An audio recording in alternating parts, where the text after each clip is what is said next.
Welcome to St. Louis Cardinal baseball on Fox Sports Midwest. The Redbirds hoping to cool off the red-hot Astros, who have won 5 straight.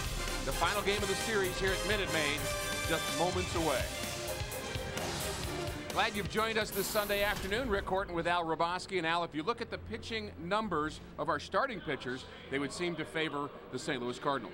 Well, you really would think that. Happ has really struggled against the Cardinals and pretty much everybody since coming to the Astros from Philadelphia.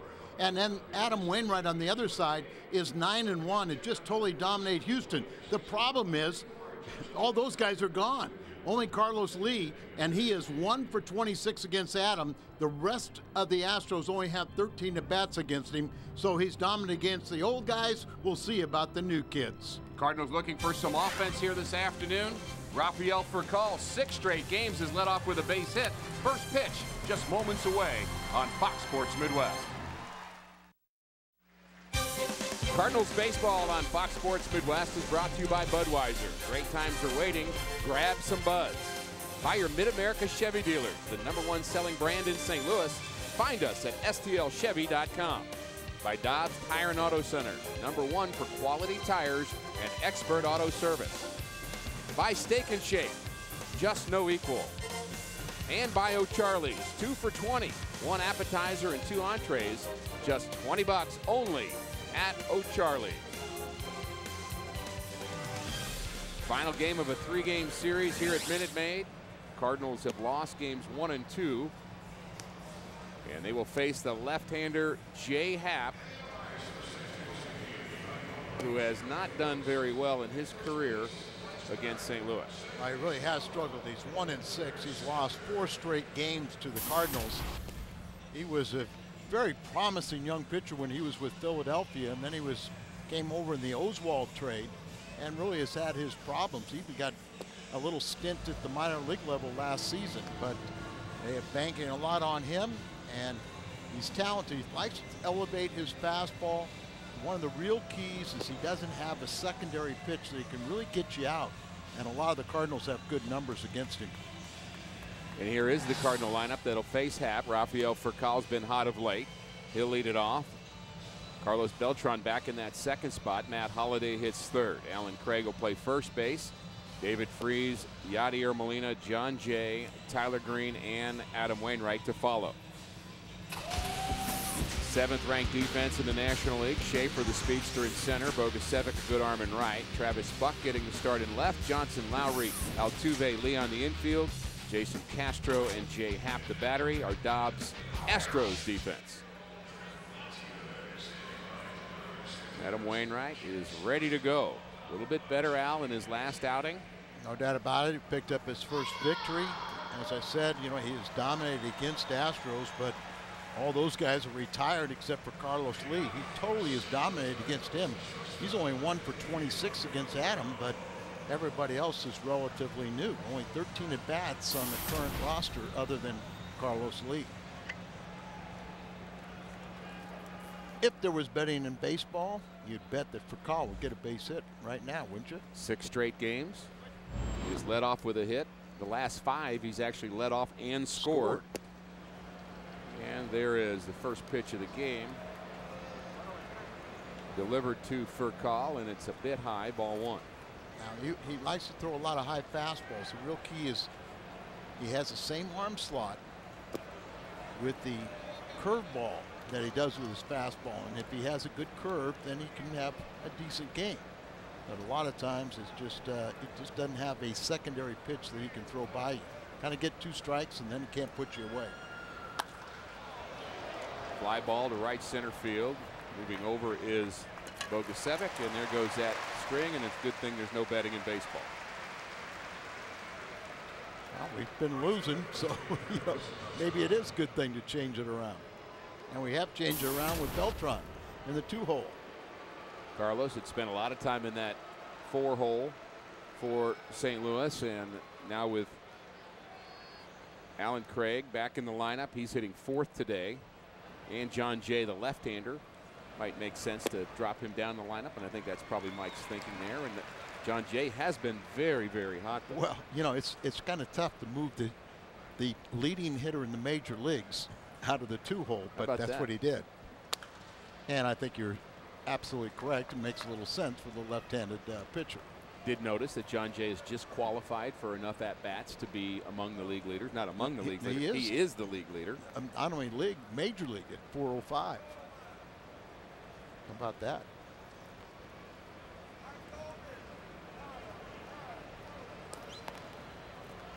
John Jay has put on a little display defensively here, and I thought yesterday he just smoked the ball. He got it. He was 1 for 4, but first 3 times up, he just crushed the ball and didn't have anything to show for it. Tough play on the backhand by Lowry. He throws out Carlos Beltran. They don't really appear to have a strong arm to me. No, Lowry, I noticed. but Just enough. Just enough.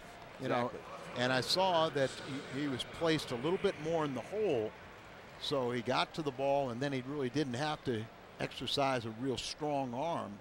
And a lot of times when he throws over, it just does beat the, more than, say, an X9 arm, but just enough. That's who he reminded me of. That's exactly what I was thinking. Matt Holliday bats with 2 outs. Holliday 9 for his last 20 as a 5-game hitting streak.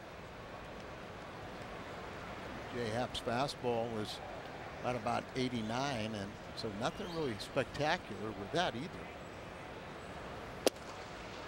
That's where he likes to live, right up there. That was 90.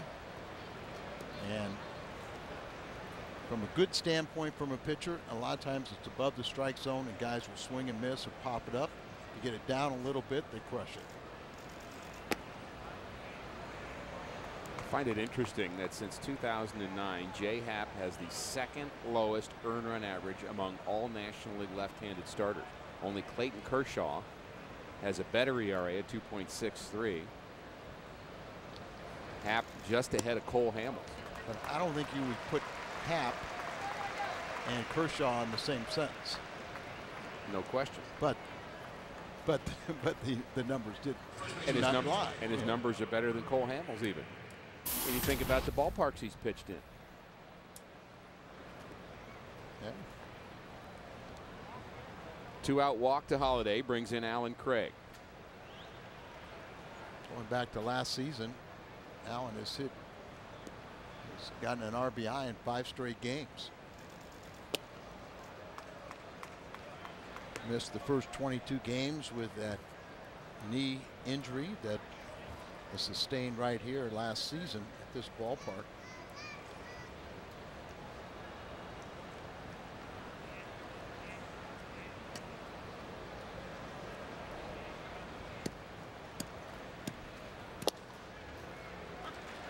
Happ hits the corner, working with Jason Castro behind the plate today.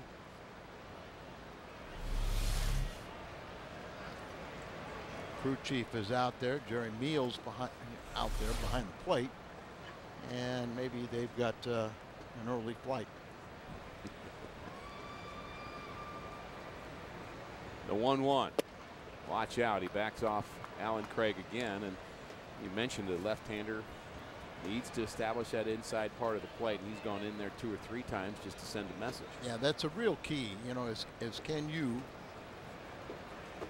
hit your glove side, and for a left-hander, can he consistently get inside to a right-hander? If he can't, then he's not going to be a major leaguer or a good one. This ball is deep. This ball is gone. Alan Craig unloads here in the first inning. 2-0 St. Louis.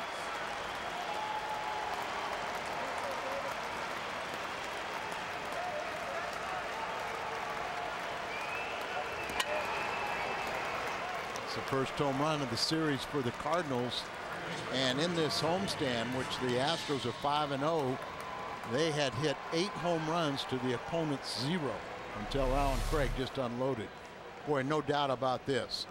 Out of down the strike zone, that real pretty swing, high off the Crawford boxes, and 2-0 lead. David Freese. Could we see back-to-back here? We knew it right away. Plaza Tire Service replay. Alan Craig has a very nice power stroke. Boy, are we all going to enjoy watching him. I remember Mark McGuire early last season just raving about not only Alan Craig, but also a guy named David Freese, and what both of them did in the postseason. You know, we all know about the exploits of Freese and just the hometown hero he became, but Alan Craig was right there on top of him. You know, he might have been the MVP as a pinch hitter. Those hits off of Ogando, who at the time, Al, was unhittable out of the bullpen for Texas. Yeah, I mean, Alan just, he had a home run for the game-winning RBI in Game 7 of the World Series. He had game-winning RBIs in 1 and 3. He would have had Game 2, but the bullpen blew it.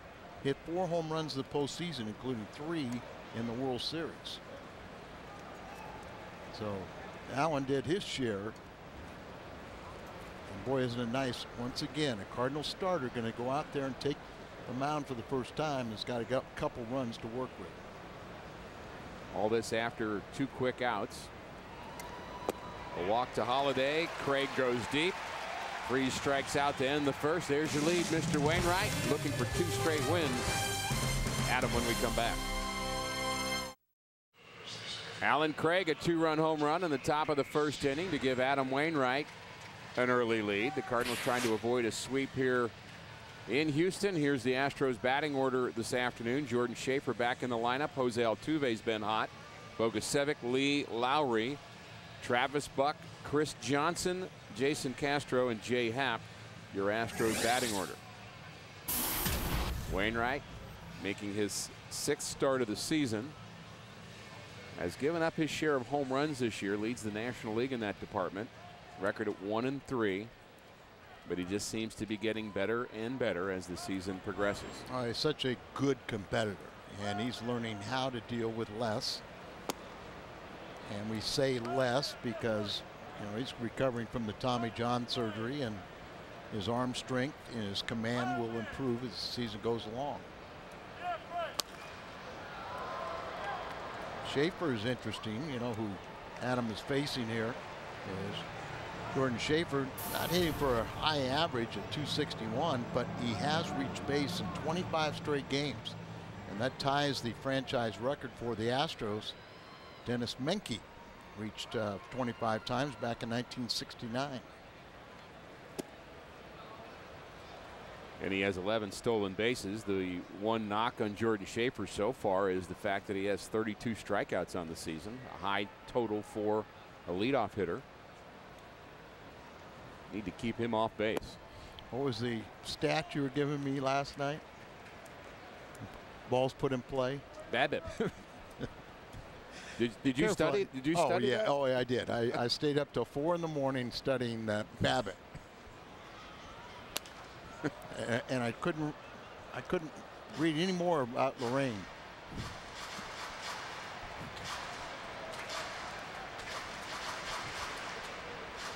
It's BABIP, Al. Oh, no wonder I didn't learn too much.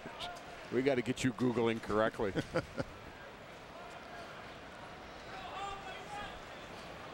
Oh boy.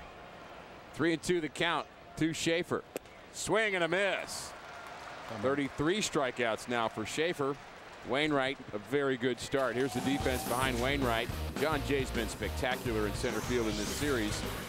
Freeze for call. Tyler Green with a start at second base. Alan Craig at first, and Molina and Wainwright are Dobbs Cardinals defense. Look at the focus on Adam. Is, you know, that part of his game has come back. He can spot his fastball. We've seen the command of the curveball much better the last few starts. Change up much improving. This is the pitch that's kind of gotten him in trouble. The cutter, you know, is just and Derek Lilliquist, you know, who did the rehab coordinating, brought back a lot of the guys from Tommy John, said that it's those secondary pitches that are the last to return. Another cutter. For call, throws out Altuve.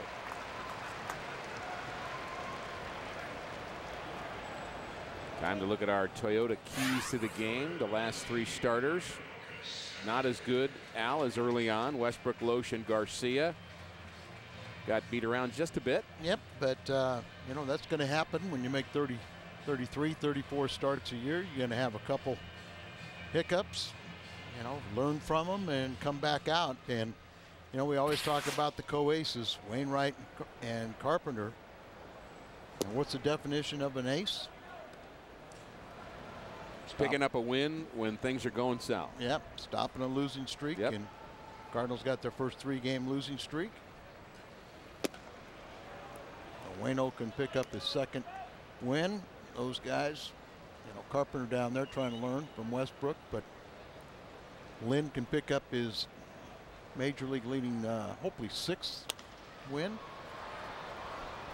Fly ball to left. In comes Holiday. Out goes for call. Holiday calls him off and makes the play. 3 up, 3 down. Good start for Adam Wainwright. The next Family Sunday is May 11th. The Cardinals will be hosting the Braves. All fans purchasing individual tickets and select seats will receive a Hunter hot dog and a Coca-Cola. Get your Hunter Family Sunday tickets at cardinals.com/values. Molina, Jay, and Green in the Cardinals' 2nd. Cardinals off to a 2-0 lead. Change up from Happ. Yeah, you have the curveball, the changeup, the slider as secondary pitches, but really not one that is much better than the others. And when he is good, it's usually the curveball that's more effective. You know, his name is spelled J-A Happ. J period, A period. Yeah, pronounced J, and now he wants to take the A away. Base hit for Molina. Ground ball through the hole between short and third. Cardinals trying to add on. Talking about how good this defense is for the Astros, and we said that it, you know, and there's an off-speed pitch, but it's a real high changeup, and he just pulls it through the hole. You know, the shortstop and second baseman don't have terrific range. They'll catch everything that they can get to, but they're not going to be guys that have exceptional range. And here's your major league leading hitter. Batting in the 7th spot. Hey, he's in a big league lineup and doing well. Batting .405, leading the major leagues, and in this series 3 for 9, but his defense has really been spectacular. Talked about Friday night how in this big center field you can have some great defensive plays, and Jay has shown his share. And actually, when you think about Edmonds, you remember some of the great catches he made in this park. There you see how big it is. You got Tal's Hill there, which is a 30-degree incline with the flagpole in play.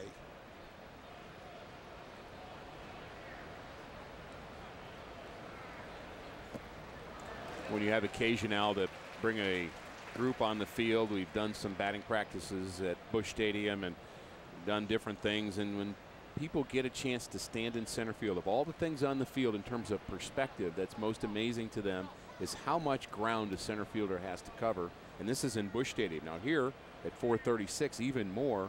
That's a long way to go for a ball hit shallow and one hit over your head. You really have to have speed in that position.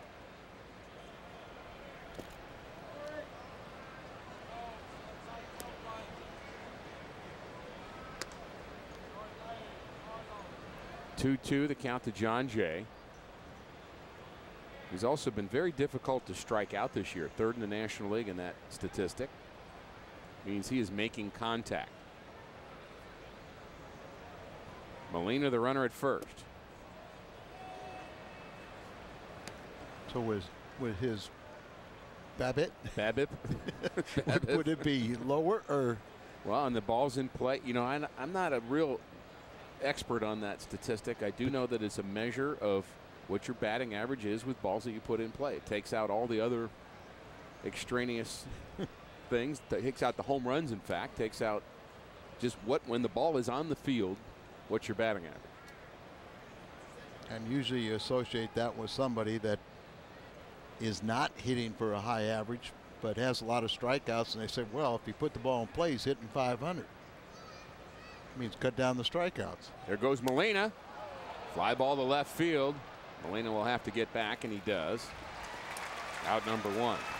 Tyler Green getting the start at second base today.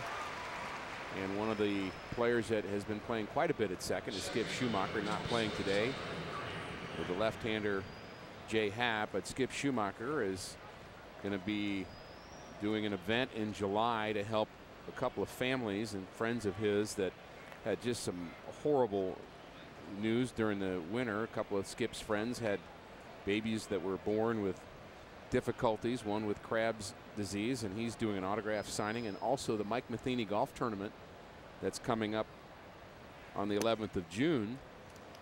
Half of the proceeds will be in support of Skip Schumacher's friend, and Skip is just heartbroken about his friend's situation with their daughter and wants to help out, and he's going to get some Blues and Rams to help out with an autograph session. We'll keep you posted on that. We're going to talk more about it in the pregame tomorrow. Yeah, and just a real quick is it's July 19th, and it's a Thursday, and it's 5 to 9 p.m. We'll give you more details, but it's going to be held at a church, apparently the same church that were an event that helped out Joplin a year ago, and we'll keep you posted on that. But hard hit ball to right off Tyler Green's bat. This ball is deep, and this ball is off the wall.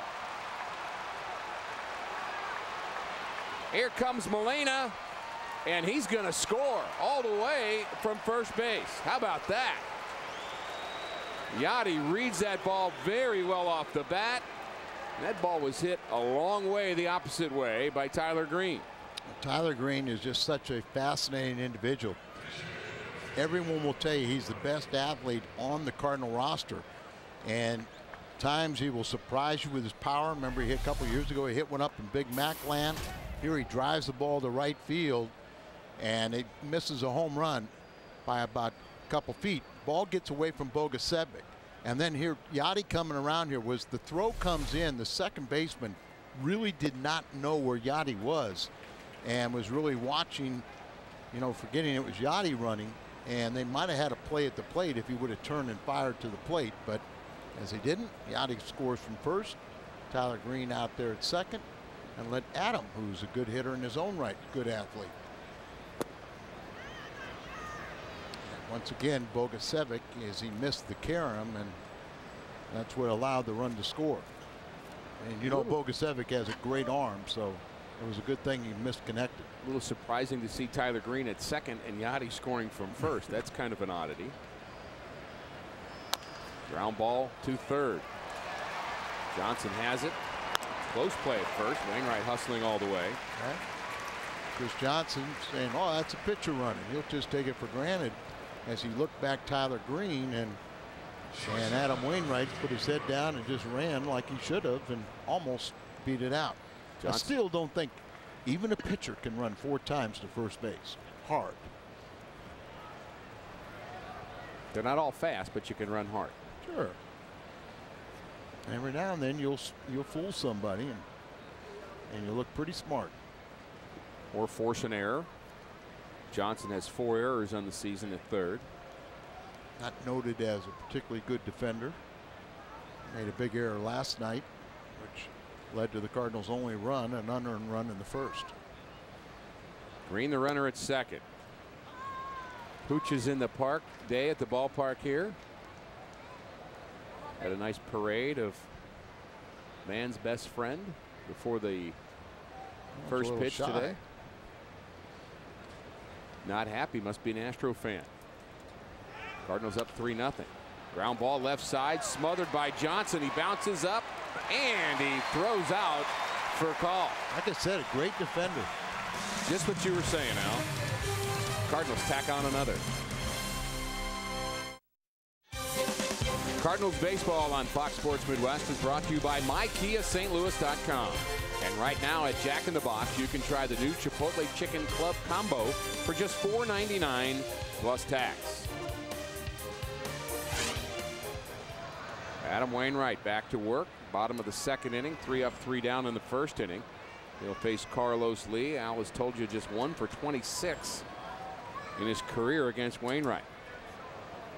Lee is 8th among all active players in RBI. 1,300 RBIs. He's batting .370 this season with runners in scoring position. So, but you know, if you think about it, if you're going to dominate against the old Astros, you had to go through Carlos Lee, and when he's 1 for 26 against Adam, that helps explain the 9-1 record against Houston.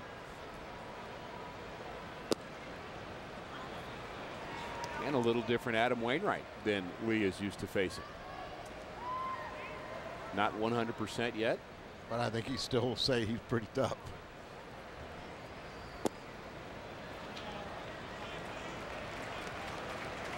Like a little more exaggerated, doesn't it, on the first base side? I wonder if maybe that, maybe just a little bit, maybe to help out that cutter, trying to keep it, you know, away from hitters and not in the middle of the plate. Ball hit deep to right. Beltran makes the play.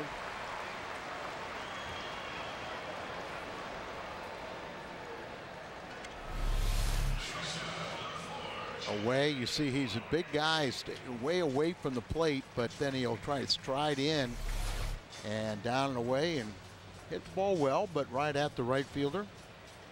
By the way, I just got a text from Troy that the church we were trying to think is the church in Sunrise United Methodist in O'Fallon, Missouri, for Skip's event. And we'll have more again on that in the pregame tomorrow. Talk more about it as it gets closer. And Mike Matheny's golf tournament will be at Old Hickory. And that's June 11th? 11th of June.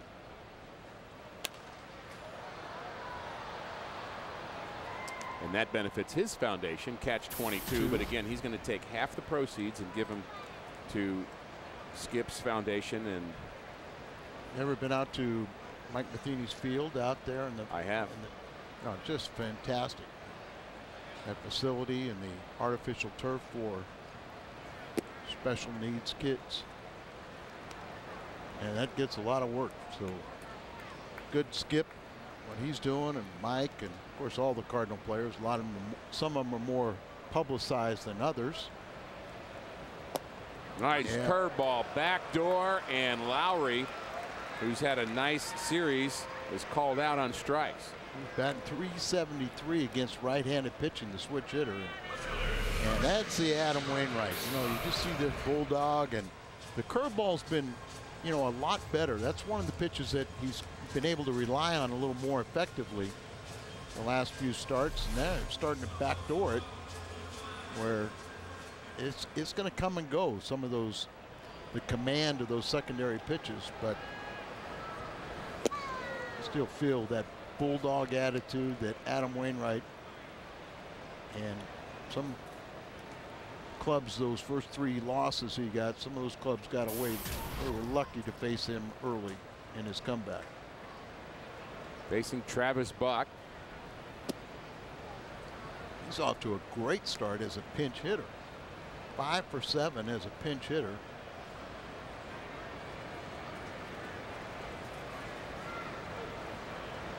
Buck spent some time in the big leagues in the American League in Oakland and Cleveland. Didn't know much about him, and I was asking Dan Radisson about him, as you see some of the pooches in the park, but said he's a real professional hitter. And by the way, Dan Radisson is at the first base coach last night. Again today is Bobby Meacham, the Houston first base coach, is off for his, I believe it's his daughter's graduation, and so Dan Radisson taken over here. He's told me he's the assistant to the general manager, but really in player development, so he'll kind of be all around, and not only evaluating their farm system, but also the managers and coaches.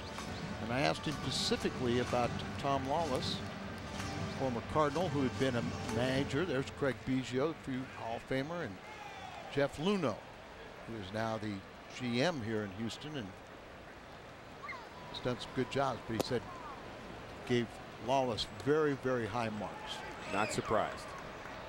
Neither am I. And I would say the same about Dan Radisson. definitely. Good baseball guy. Worked for the Cardinals for a number of years. A couple different times. Kind of went with wherever Jim Ringelman went, right? Jim now with the Reds.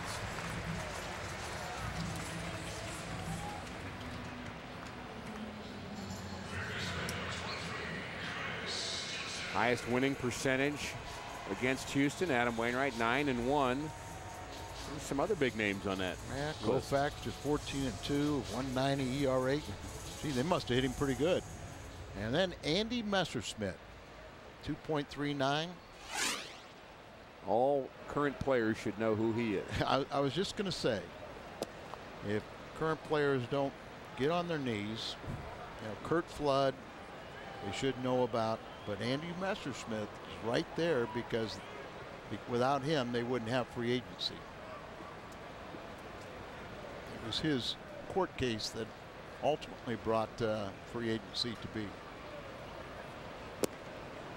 Big curveball from Wainwright, just misses. 1-1 to Chris Johnson. And when he was traded from the Angels, he'd been an Angel for a long time, Messerschmidt, and then was traded to the Dodgers. He wanted a no-trade clause. He spent something like 15 years in Southern California, and the Dodgers didn't give him the no-trade, and so he tested free agency. Ground ball up the middle. This is trouble, and it's up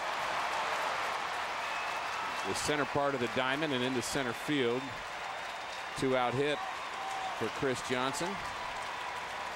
And as Al said, the Astros have been good with runners in scoring position. They're getting a chance here in the second with Jason Castro. Here's the break from Travis Buck off of first base, going first to third. Well, really, with 2 outs, so, he should be doing that. But also, you're going out there, and your left and center fielder are going to have to throw across their body to come bring it back to third base. And so, it's really, it looks good when you do it, but it's also where you should be. Center fielder should not throw the ball to third base in that case, because you got the problem of the trail runner maybe getting into scoring position as well. True.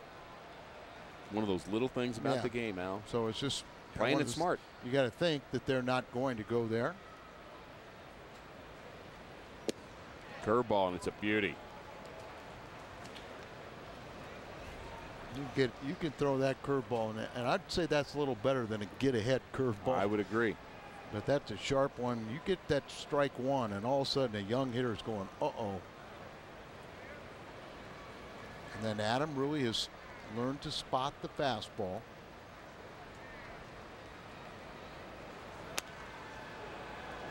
Al, a 2-out walk got Jay Happ in trouble in the first inning. He walked Holiday, then Alan Craig followed with a home run. Wainwright with a 2-out walk here in the second. The Cardinals have done a very nice job as a team of not issuing a lot of walks. A league low 57 walks. And to give that number some perspective, the Padres are last in the league, and they have 110 walks as a staff. Wow. 0-2 curveball. Be much better than the 0-2. Yep. And there were, even with the runner at third, Yadi's showing, okay, hey, I'm the best in the business. Don't be afraid to bounce that ball 0-2, get him to get himself out.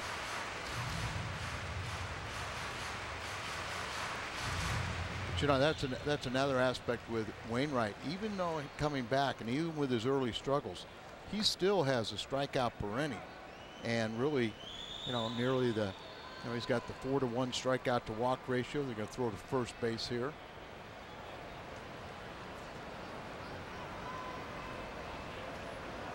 One better.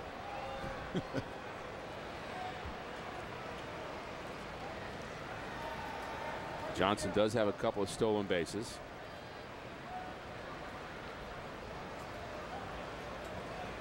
Another curve, didn't want it. Want the cutter. Make sure you get it in. Good pitch. Good pitch. Couldn't hold up his swing. Strikeout number 3 for Wainwright. Set your DVRs for the Cardinals live pregame show Wednesday night. We'll once again Relive Game 6 of the World Series through the eyes of the players.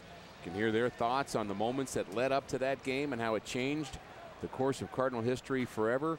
You don't want to miss a special Toyota Cardinals Live pregame Wednesday at 8 p.m. Carlos Beltran bounced out in the first against Jay Happ. A 7 RBI night for Beltran on Tuesday, a career high. Back in the lineup in the second spot.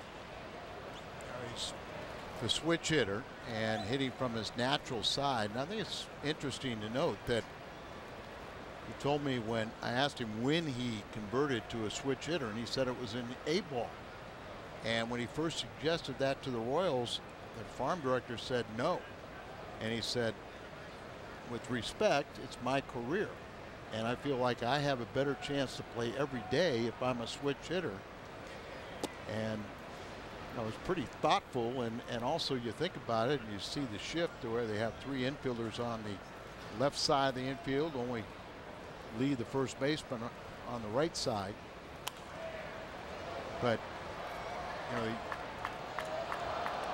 he told the farm director, he said, hey, it's my career, and I think it's something I need to do. And he's very close to being setting a little bit of history. With 2 more steals, he would become just the 8th player in Major League history to have 300 home runs and 300 steals. And he'd be the first switch hitter in Major League history.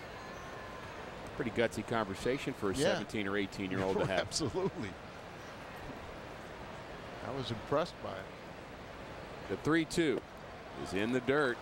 Leadoff walk to Beltran.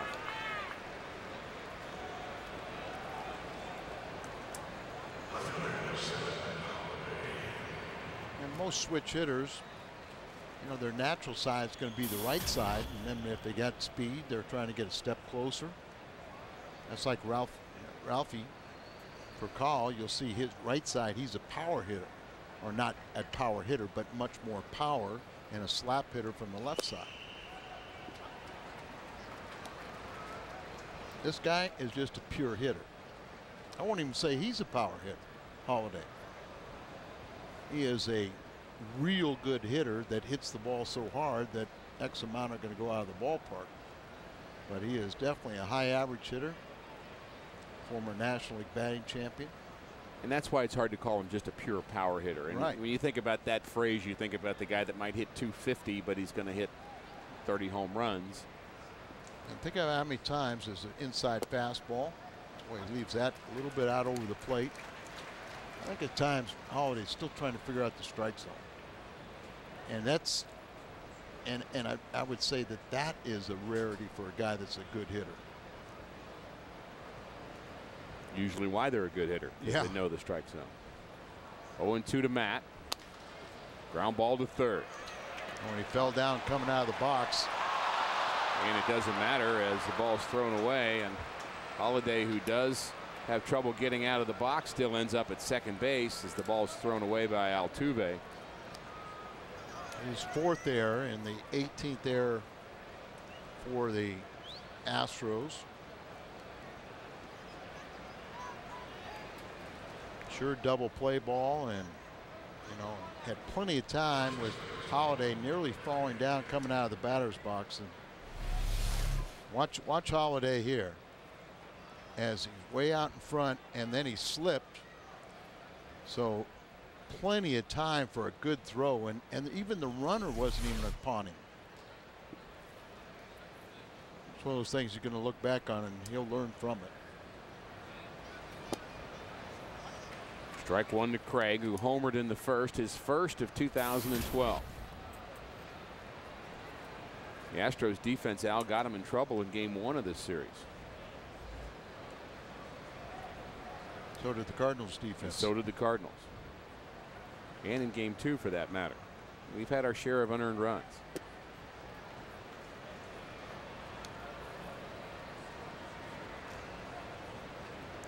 We talk about, you know, a left-hander, it's really exaggerated, but if you're going to be successful, you have to be able to get in on right-handed batters. And in this cozy left field, if you don't get in far enough, you're just asking for trouble.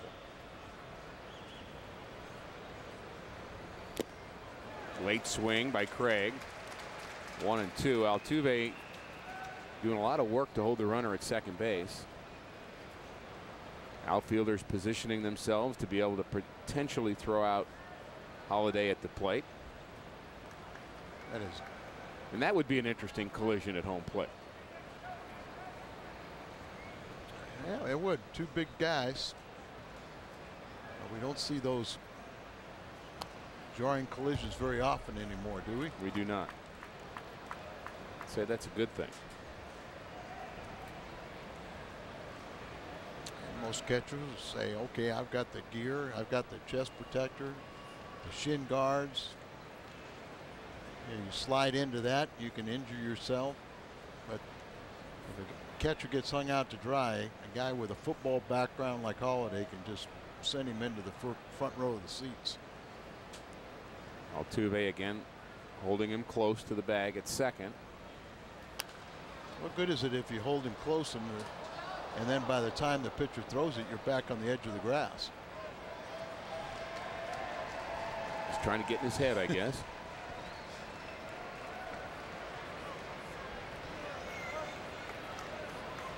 Watch, he'll come in, but then Happ varying his looks back to second base as Altuve retreats before the pitch is made. He's even right there or even a little deeper. There he goes, and there's the pitch in the dirt. Curveball misses. 2-2 now to Craig.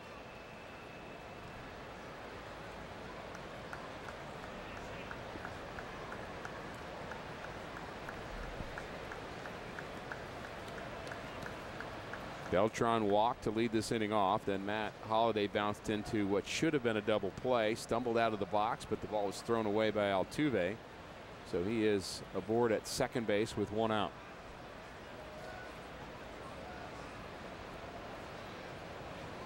Straight up and deep in the outfield. Be away from him. This ball is hit hard to left field, and this ball is off the wall. Holiday scores a double for Allen Craig, and he is red hot here this afternoon. And all he needed to do was pull that ball just a little bit more. Yeah, those Crawford boxes, they go back to the Cardinal bullpen wall about straight away left field, and we'll go back, and this is the Cardinal pick up an easy run. A gift run as Holiday hits into a sure double play, hit hard enough, and then he fell trying to get out of the batter's box, and Altuve, and then they're set up away. This ball's on the inner half, and he just turns on it, and Holiday sees this. You know it's either going to be a home run or it's going to be up into that corner, just missing a home run by a couple feet as the stands go back, what, about another 30 feet or so. 315 in the left field corner, and you see the 362 kind of angles back out there, but still a very short and cozy left field porch.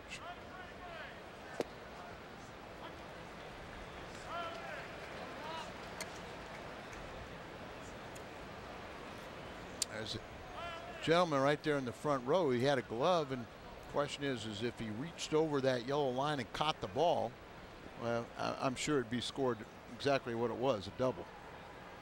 It would not be a home run. But that wouldn't be reviewable. I think it would be. It's not very easy to see out there. Certainly the third base umpire wouldn't be able to see that angle. Second or maybe they're talking about it right now. They're saying, okay, now if I'd have caught that ball, what would happen? Well, the one fan was neutral. He was wearing white, so we couldn't tell if he was a Cardinal or Astro fan. The Astro fan is trying to counsel him.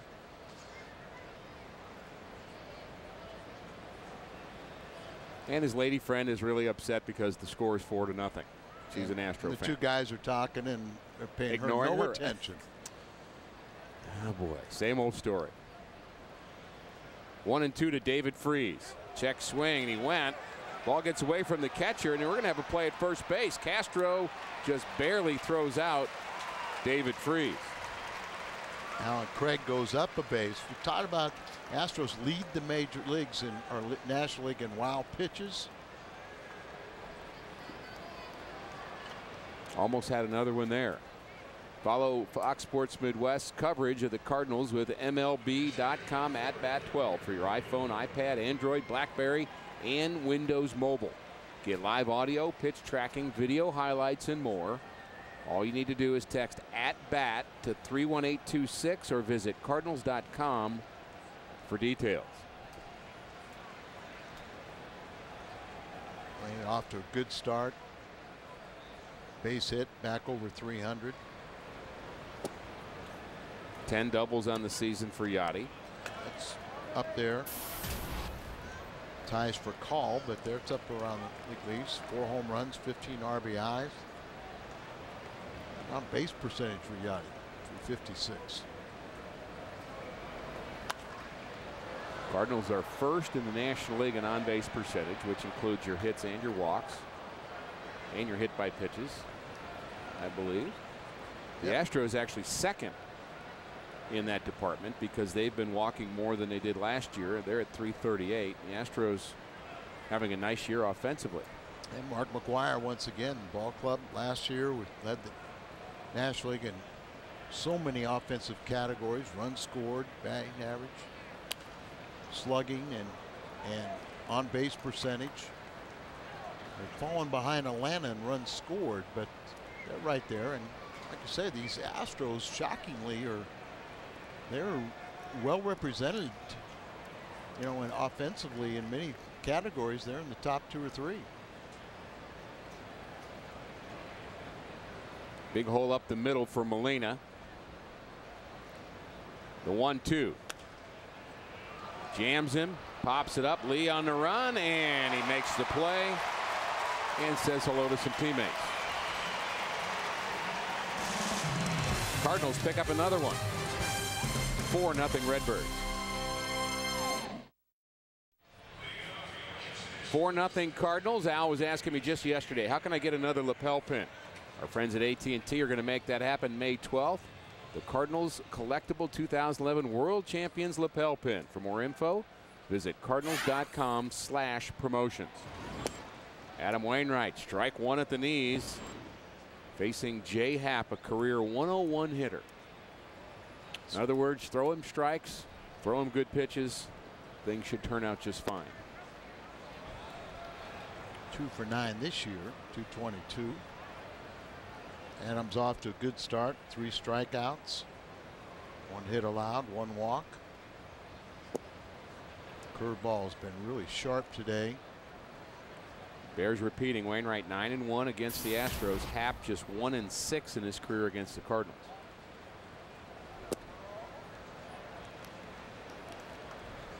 He's throwing that slider a lot, the cutter, and you really like to see that because that's been the the pitch that he's had the most trouble locating.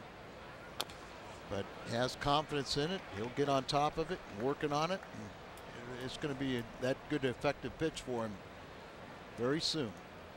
It's effective when he throws it right, and when he throws it poorly, it's probably the pitch that has been resulting in most of the damage. Yeah. Strikeout number 4 for Wainwright. Minute Maid Park in Houston, Texas. Cardinals and the Astros, final game of a 3-game series.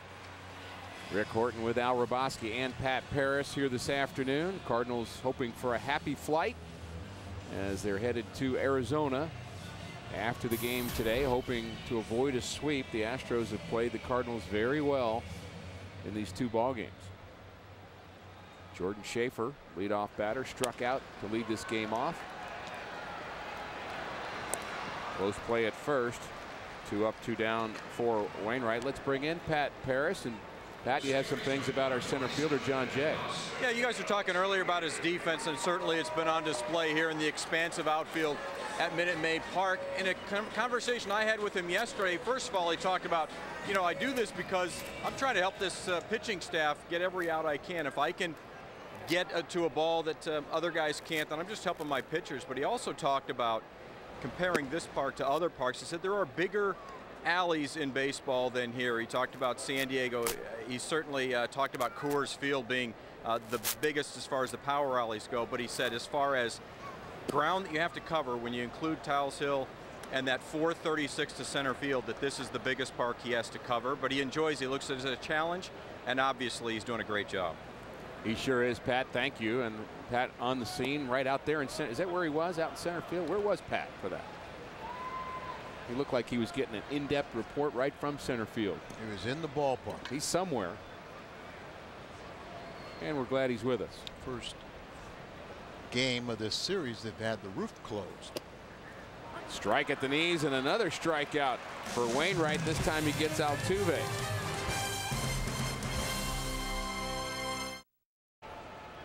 Jay, Green, and Wainwright in the Cardinals' fourth. Spectacular as a ball or something got away. There's down there, but as spectacular as Alan Craig's start has been, so is Wainwright, as you said. He struck out 5 the first 11 batters. High slider, strike 1 to John Jay. Flew out to right. Batting average right at 400. Not for long. You know, even though he's been moved down to the 7th spot, he really does have good at bats against left-handers.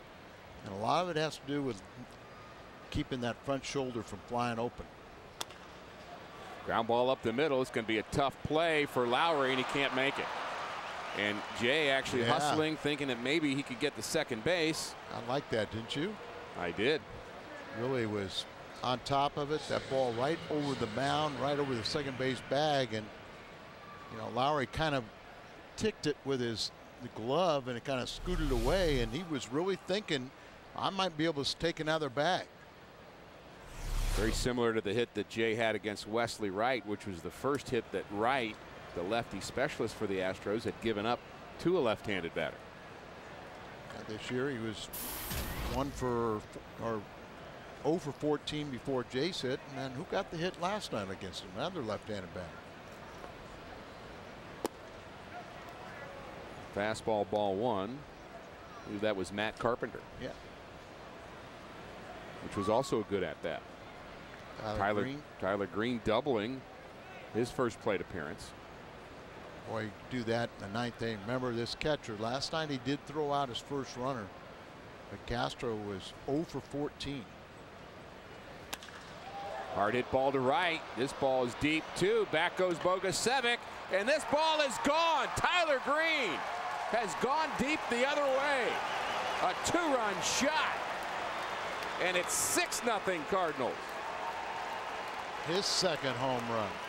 He's got 3 RBIs on today's ball game, giving a total of 7. Boy, Mike Matheny pulling the right string today. Alan Craig in the 4th spot, and your second cleanup hitter is Tyler Green.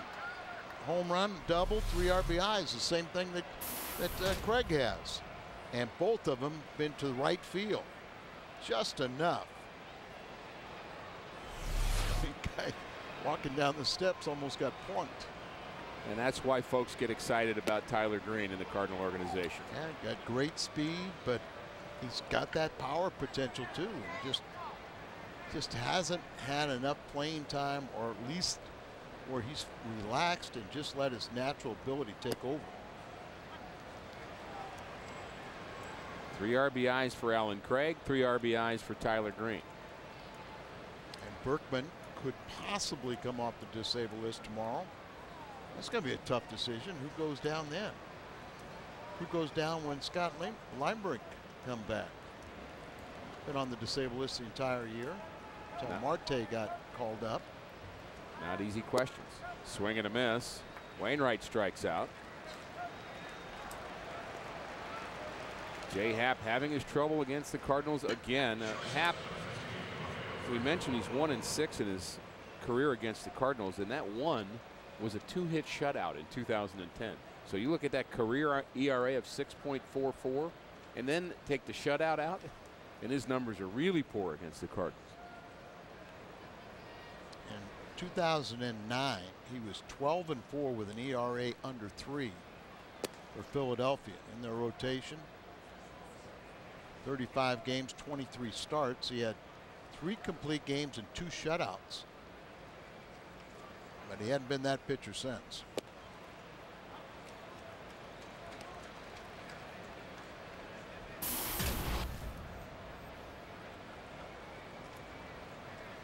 Rafael Furcal, 0 for 2. He has 10 doubles, as does Molina.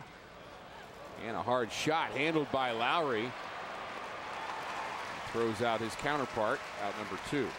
Unorthodox way of fielding that ball, but he got the job done. And back on his heels and just Ole, but picked it. He's not committed an error all season long, and he's had enough chances to where statistically has the best fielding percentage in the major leagues at shortstop. We have seen the range deficiency that you've talked about a bit, but he didn't need range for this. He just needed good hands. Yeah, you know, if you make the play, you kind of like, okay, but that's a little better technique. Beltran thrown out. Tyler Green, the hero of the moment. 2-run shot extends the Cardinal lead. Fox Sports Midwest is pleased to join Girls on the Run to bring you the largest time 5K race in St. Louis. Girls on the Run is a non-for-profit organization that helps prepare thousands of girls for a lifetime of healthy living. The race is Saturday. It's downtown. Register now at girlsontheRun.stlouis.org. How long? 5K. Run as far as you want, Al. Thinking. I couldn't train that long.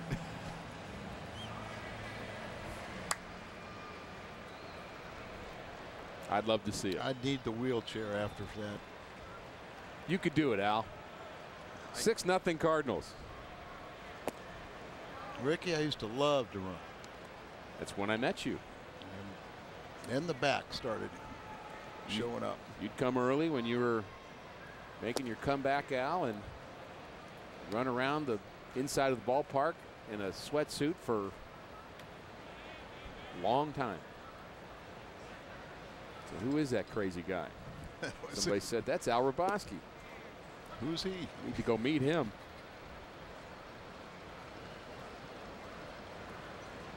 Middle of the order for the Astros here in the 4th. The Cardinals have scored in every inning. Ground ball on the right side and foul ball off the foot of Bogusevic. We've seen that a couple of times in this series. See if he jams him. Oh, that's a tight cutter. Down and in, right off his foot. Might have been off his shin. I want you to explain something to me. Nice pitch by Wainwright. He has the strikeout pitch working here today. That is strikeout number 6 on the high heat. Now, let's watch number 6 here as he swings through it. Bogusevic. The Astros are 7-0 when Bogusevic bats 6th in the lineup. So we got him in the third in the lineup, and then they complained that he only has 8 RBIs. Explain it to me. I can't. 7-0 when he bats 7th. 6th. And now he's batting 3rd. And then they're also complaining because he only has, say he's killing us, he only has 8 RBIs.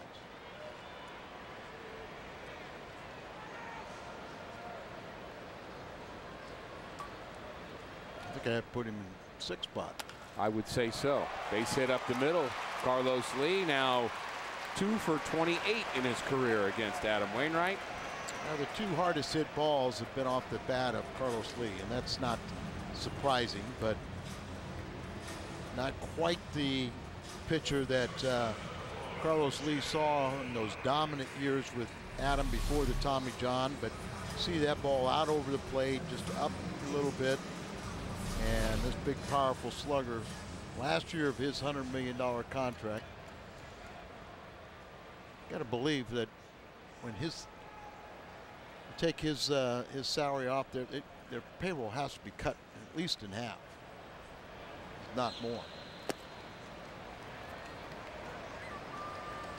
Might open the door for them to invest more in the minor leagues, which I know is their plan A, but also fill in some gaps. Well, they're in the right direction.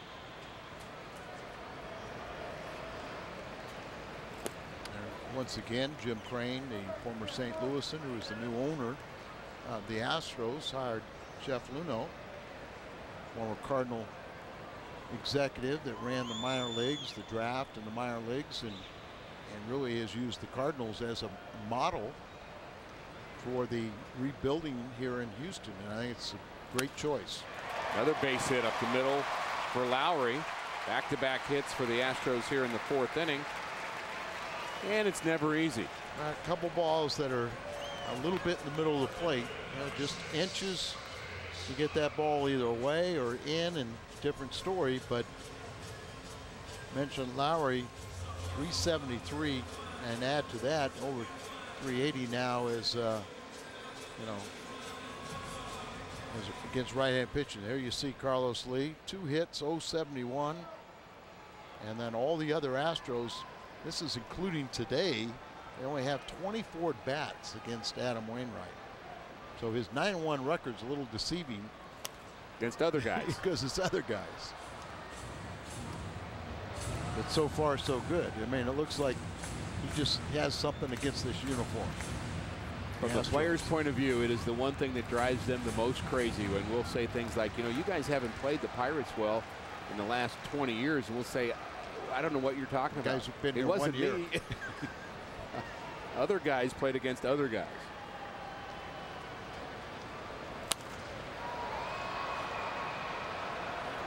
Then it has changed a little bit. We'll talk about probably when we're out in LA. And I remember a couple years ago when over 1,800 games played between the Cardinals and Dodgers, and they were even. Yes. Even in wins and losses. The Cardinals have taken a little bit of a lead on that. I have to say the 2 top franchises in the National League. I may be biased. Ground ball to the right side. Craig goes to second for 1, and very similar to a play in game 2 where he threw the ball in the left field, but he made that throw properly to get the runner Lowry. Don't you kind of like that? Tougher play for him, but repeat that where he made a mistake earlier. Absolutely. More than 440,000 Americans die each year from smoking-related illnesses, including cancer, heart disease, and stroke. 10,000 in Missouri alone. Call the Missouri Tobacco Quit line to quit now. 1-800-QUIT-NOW. And Alan Craig, helps out Adam Wainwright in a sense. Not saying he's going to give up another hit to Chris Johnson, who's 1 for 1, but it would save a run if he did give up a hit by getting that middle man, keeping second man from getting into scoring position. That's why you like that. It's also, it also shows some courage to. Yeah, well, that's the part I like, is after making the bad throw and saying okay, and he took full responsibility, and it cost probably a couple runs for Loesch the other night. This ball gets away from Molina, and this is going to be an Astro run. Wild pitch. Curveball takes a high hop over the shoulder of Yadier Molina, and the Astros are on the scoreboard. That's a rarity. 4-time Gold Glove winner, Yadier Molina, and last year the first recipient of the Platinum Gold Glove. There's a curveball, got down, blocked it, but as you said, high off either the mask and deflected away. You can't stop that, because that's metal. But such a high bounce. Yeah. Hits the mask, bounces off towards the Astros dugout, and it's 6-1 Cardinals. And another one, but this time it stays in front.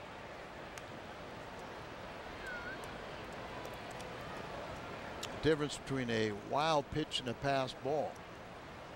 A wild pitch becomes an earned run.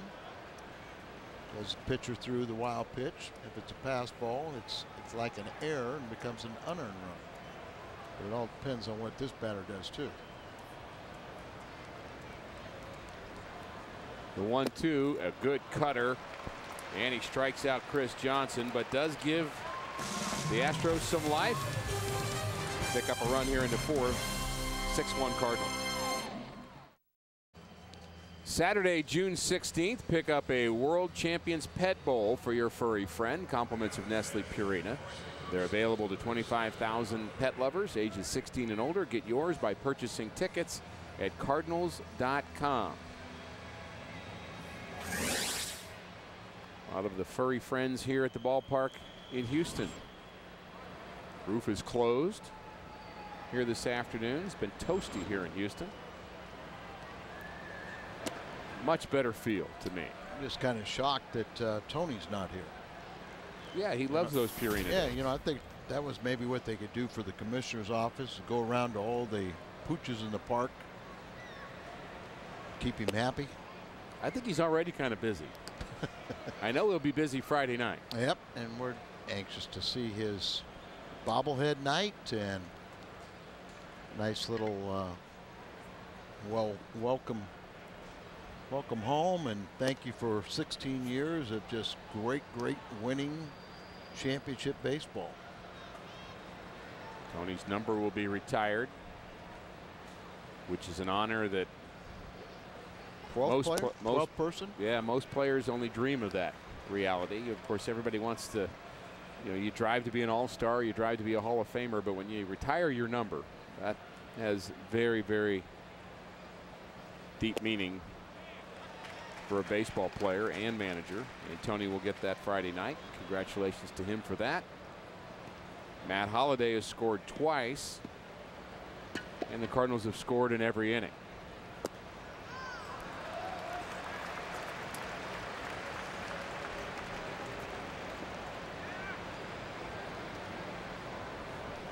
Celebrating 50 years of Astros baseball here. I don't know if you remember, the original owner was Judge Hoffines, and he was instrumental in, he was a local judge here, but he was instrumental in building the Astrodome. And I noticed on this date in history, back in 1968, Astros owner Judge Hoffines gave San Francisco's Willie Mays a 569-pound cake for his 37th birthday. 569-pound cake. Trying to slow him down a little bit, or what? Well, it worked because Rusty Straub drove in six. He drove in 6 runs in a 10-2 Houston win. Well, it's Jose Altuve's birthday today. Yeah. He's turned 22. You see some of the other people that's birthday. We mentioned Mays turns 81, but George Clooney, Orson Welles, Bob Seger, and my favorite, Sigmund Freud, were also born in this day. Your favorite, all right. I taught him a few things. Yeah. 1-1 to Alan Craig, who's had a big afternoon. Ground ball to short. The second for 1, on to first. Double play as Holliday takes out Altuve, but he's able to complete the double play.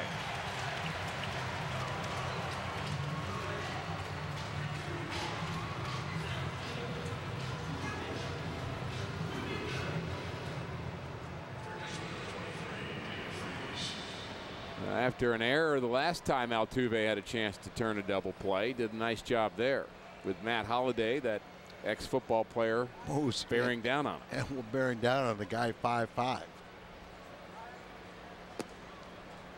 It's a little culture shock, but this is how you play the game properly. You try and take out that second baseman, and he does so, but it didn't disrupt this throw, and they completed the double play.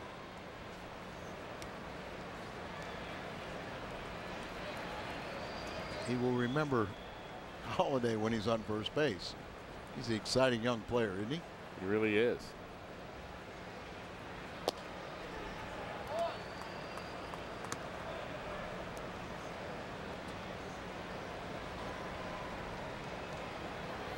David Freese has struck out twice. One of the best I can remember one day is Scott Rowland, who hard-nosed player who always hustled. Ball was, you know, a double play ball was hit up the middle at Royal Stadium, and Scott Rowland slid in, roll blocked 2 guys, nailed 2 guys in the same play. Another walk. 4th of the afternoon for Jay Happ. 2-out walk to Freese gives Yadier Molina a chance here in the 5th. And that brings out Doug Brocail. And he's saw Joe Patini, former Cardinal bench coach for under Tony La Russa the last 10 years. Now the bench coach for Brad Mills. There's Joe.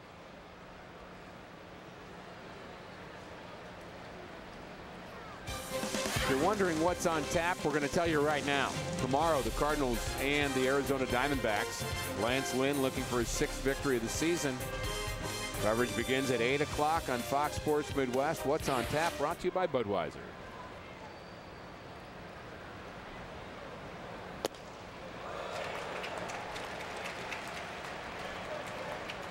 Goes the high fastball by Molina. You're talking about you get that fastball a little bit up out of the strike zone, and it produces a lot of pop-up swing and misses. You get it down a little bit, and it's a hitter's dream. Unless you swing through it. Pretty good advice, I guess, from Doug Brocail. Don't walk anybody, go after him, throw strikes. Don't make any 0-2 mistakes. That's what he's yelling right now. And be careful with this one. Inside fastball. Ball hit high to left field, and it is deep, back up against the wall. And this ball is caught right at the wall by Travis Buck. Almost a Crawford box home run for Molina.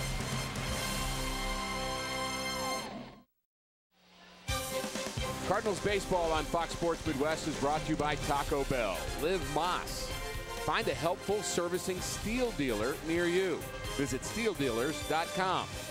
And by AT&T, the nation's largest 4G network. AT&T, rethink possible. Minute Maid Ballpark. Sunday afternoon baseball. The roof is on, and the Cardinals been swinging the bats here this afternoon, enjoying a 6-1 lead. Alan Craig and Tyler Green with a double and a homer each, and 3 RBIs each in support of Adam Wainwright. And Wainwright, Al, has been outstanding. 7 strikeouts. Did allow 1 run.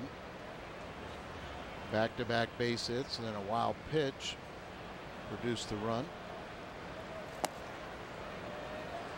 Well, he's been good. All of his pitches, he's been able to utilize everything. There was a good change up there. Didn't get a call, but spot the fastball. Curveball's been sharp, and the trouble he's had with the slider, you know, the cutter, has really in this game has been eliminated. What do you see velocity-wise? I'm not concerned about that. I mean, because it's good enough. You know, it's too much to 90, do about 91. Yeah, very much. You know, I mean, Kyle Osh was pitching brilliantly because he could spot his fastball. You know, remember Bob Tewksbury, a guy that really couldn't break a pane of glass and threw 70% fastballs because he could spot it so well. So, you know, it will increase. Here's a sinker. Watch out. 90 miles an hour. You know, just you didn't really see a great movement to it, but you know, he's been able to go in and out with it, up and down, and now he has, you know, the confidence that he can throw his secondary pitches, and pretty much most of the time he'll go where he wants. Fastball in. Another 3-2, and a hard ground ball base hit up the middle for Castro. Adam Wainwright, looking for his 2nd victory, has been very good, Al, as you said. Oh, look at there. Here's pitches out. There's a backdoor curveball. Now they're you know, coming inside, out the way, but it's nothing in the middle of the plate. He has given up some hits, and the last one, you know, the fourth hit in his 70 pitches, you know, was he made him hit a 3-2 pitch, and he kept it to a single. All 4 hits have been singles. Where we came in, we were talking about giving up a lot of home runs on really mistake pitches, where he tried to throw that cutter a lot of times, it just didn't move. And then it becomes a BP fastball. But, you know, he's out there pitching. This is Maxwell, Justin Maxwell pinch hitting.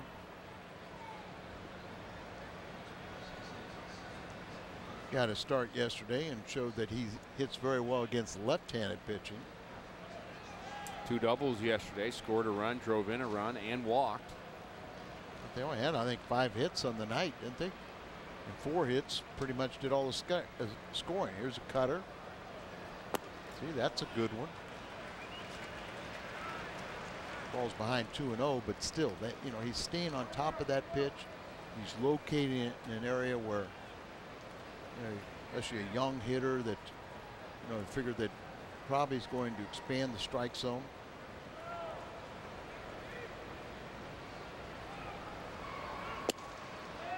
Good 2-0 fastball, and fastball, Al, even beyond the velocity, there seems to be a little hop to it. Yeah, and you can get a little movement. That's what's most important. You talked about location, but some fastballs are 90 and straight, and some are 89 and have some life to it. There's More 89, and you know, and more swings and misses today. Swing and misses, yeah. Well, you got to look at that with the 7 strikeouts already. But you know, all season long, and there you see that little movement there. All season long, he's been striking out, you know, a batter per inning.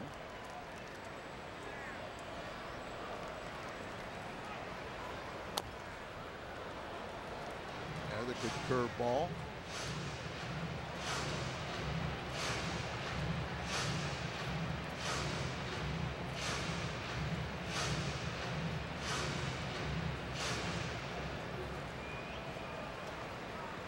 So he's Adam, who didn't get any run support in his first 4 starts, and then he got a bunch, 10 runs last time. Hard hit to left center field. Holiday on the run, Jay on the run, and John Jay makes the play. Are you kidding me? John Jay has been outstanding here in Houston, and he makes another wonderful play in left center field. And Castro, the runner at first, he can't believe it. He takes off running, and it looks like it's going to be Holiday that gets there, but the last second he calls him off. You can see him yelling and yelling. He's concentrating, watching it, and it's a good thing he did. That's a big body he avoids, and then the concentration of sliding and catching that ball, and Castro had to retreat back to first base. So that's at minimum the 4th very, very nice play, and that may be the toughest we've seen all weekend. We've already seen him run into a wall, and he almost ran into Matt Holiday, and I'm not sure which is worse. And it changes this inning. Ground ball, out at second, out at first. Nice play by Tyler Green, and just like that, Wainwright gets through the 5th inning. His defense, stellar here in the 5th. A tribute to the Cardinals' all-time winningest manager, and it's going to be May 11th. The Cardinals take on the Braves. Ameren, Missouri, proud to present 25,000 fans aged 16 and older with a 7-inch figurine of number 10, Tony La Russa. For more info, visit cardinals.com/promotions. Mike Matheny, the 49th manager in Cardinal history, taking over for a legend, Tony La Russa, and he's done a fine job. His club 5 games over 500, although the Redbirds have lost 3 straight. Trying to turn that around here in Houston, and one of the guys helping him out in that quest is the center fielder, John Jay. Look at like one of the Cardinal relievers was out there and probably got abrasion on the wrist with the warning track, but one of the relievers kind of put his hands up and back there saying, uh-oh, he could see that collision happening.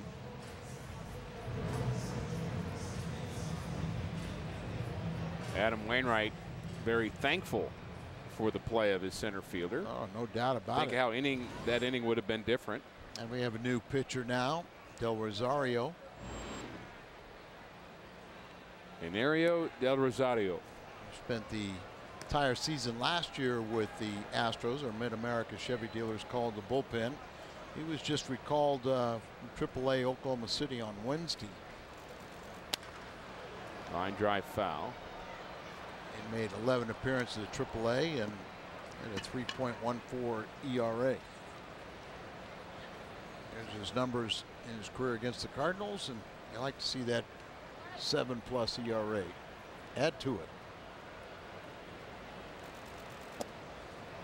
1-1 is a strike at the knees. Jay Happ, 5 innings, 6 runs, 5 of them earned, 4 walks and 3 strikeouts, 92 pitches. And 2 home runs allowed.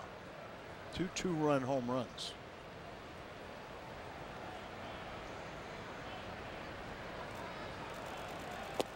John Jay has hit now 3 straight games, and 14 of his last 15 he's hit in, and got his average up to 408. Came in leading the major leagues with a 405, and he's 1 for 2. The 2-2 to John Jay is hit on the ground to the right side. Lee to Del Rosario. Out number 1. I want to go back to that play that John Jay made in center field, Alan. If he does not make that play, there was already a leadoff hit for Castro. Long gapper. Wainwright gives up to Maxwell, the pinch hitter. If that ball's down, that's at least a double. Well, it's and the runner was moving, so he was going to score. So it's 6-2. You have a runner probably scoring position, second, maybe third. Yep. And all of a sudden you've got a tight ball game. So defense is huge again, and the Cardinals are getting great play from John Jay out in center. They're accustomed to that, and of course the Cardinals. You think about Jim Edmonds, who was instrumental in helping not only John Jay in spring training, but he went down and talked to a lot of the minor leaguers. And need to see Jimmy more active with the Cardinals, and I know Mo has made overtures to him, and he'll figure out he'll get involved.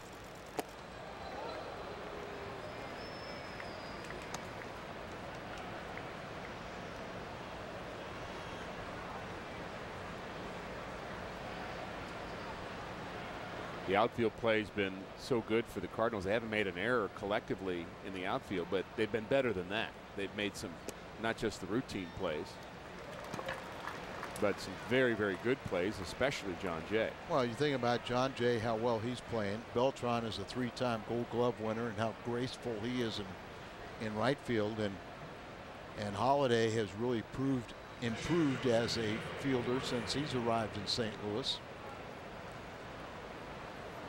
Made some great plays left and right in this series, but I still remember the great catch that Jim Edmonds made, running with his back straight to home plate, running up Towles Hill, and an over-the-shoulder catch. One of the most difficult, going up that 30-degree incline. There goes Green, and he's going to steal this bag. No doubt about that. Good jump, good speed. Tyler Green has already doubled, homered, 3 RBIs, now a walk and a stolen base. Tyler just steals this one off the pitcher. Now, we talked about that Castro did get his first caught stealing last night, but he was 0 for 14 before that. That was off the pitcher. Tyler Green does have a distinction. He's the first major league player to end a game caught stealing homes since 1989, breaking a St. Louis franchise streak of 17 consecutive steals to start a career. He may have to talk to Glenn Brummer about how to steal home. Oh, I'm sure, and Glenn would be more still than happy. Talking about it.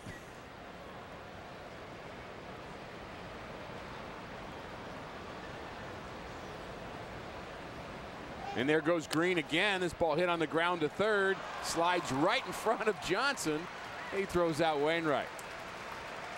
He would have stolen third. You know, we talked about how a lot of guys are taking a deep lead. Well, here's what you really think of as straight, direct, quickest line, and he avoids a double play as he slides ahead of this ground ball to third. Johnson thought about it and then guns out Wainwright. So productive out.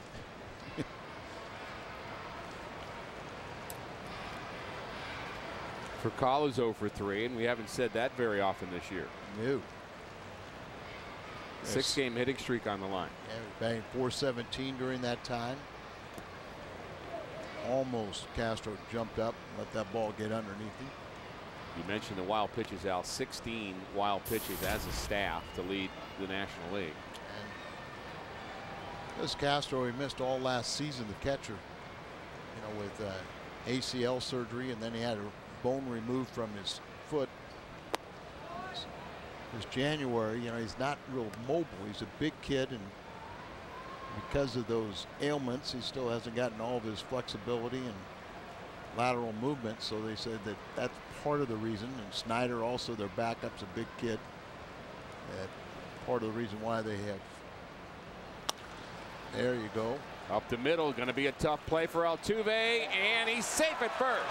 Infield hit for Furcal, and Tyler Green scores. 7-1 St. Louis. It's also the 13th RBI for Ralphie. So as a leadoff man, he's doing quite the job and been such a table setter, but here he gives the Cardinals another run. Slap hitter from this side, just makes contact, then uses that good speed. Altuve does everything he can to come in and make a quick release, but really doesn't have much on the throw, and that allows Tyler Green not only to score, but the infield single. I love that camera angle there, as you could see Rafael Furcal, just how fast these guys are. He left that picture in a hurry, didn't he? Yeah. Of course, he smelled a base hit too, and that's what he got. Seven game hitting streak now. He's repeating, he had his streak of having 6 consecutive hits to lead off a ball game, and the last 5 produced a run with that leadoff hit.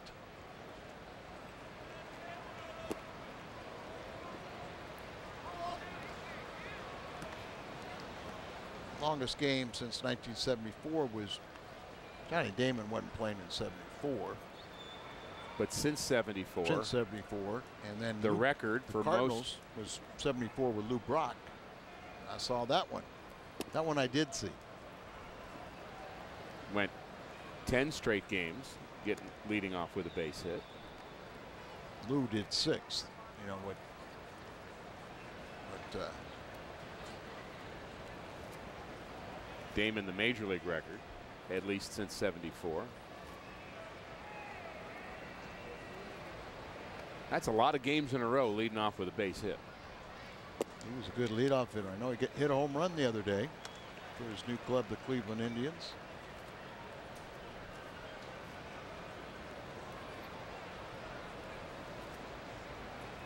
$19 RBIs on the season for Beltran. Batting from the left side. Ground ball, base hit for Beltran to right. Furcal's headed to third. The inning not over yet for St. Louis as they're tacking on here in the 6th inning. And you never have enough runs in this ballpark, Al. No, you don't, and that's why you got to be careful. And of course, Matt Holliday will come up with runners at first and third, set up away, and they totally miss his location.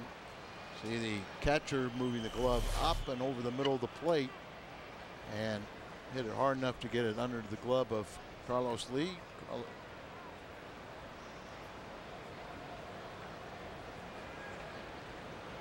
Blues and the Kings. First period score 1-1. This is game 4. Do or die. And all we can say is go Blues. Ball hit high to center field. Jordan Schaefer will retire Matt Holliday. But the Cardinals pick up another run here in the 6th. 7-1 St. Louis. Time for our AT&T trivia question. When was the last time, Al Roboski, the Cardinals were swept in a 3-game series? Well, it sure made them mad because it was the Dodgers. And remember that. August 25th, the Cardinals were 10.5 games out. They got mad. Tony La Russa said, I'm going to call it quits. And there's a base hit up the middle for Altuve. That broke an 0 for 9 for this young hitter. And all of a sudden they just took off. And of course, David Freese became not only a household name nationally with what he did in Cardinals winning their 11th World Championship.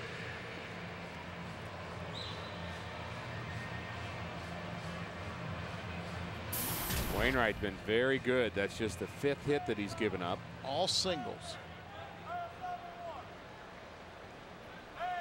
Walk 1, 7 strikeouts for Waino.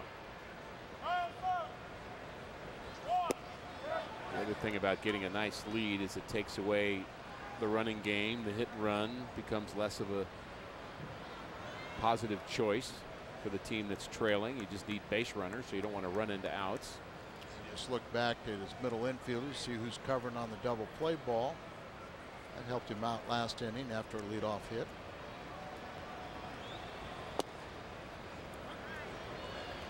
Now Adam Wainwright, the first 4 starts, while he was on the mound, his teammates gave him no runs of support. Last time they did their job, they gave him a bunch of runs, and he did his part and picked up the win. And now they're on sync again here today with a 7-1 lead.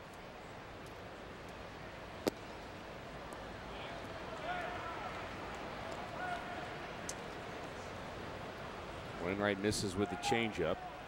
Just 81 pitches.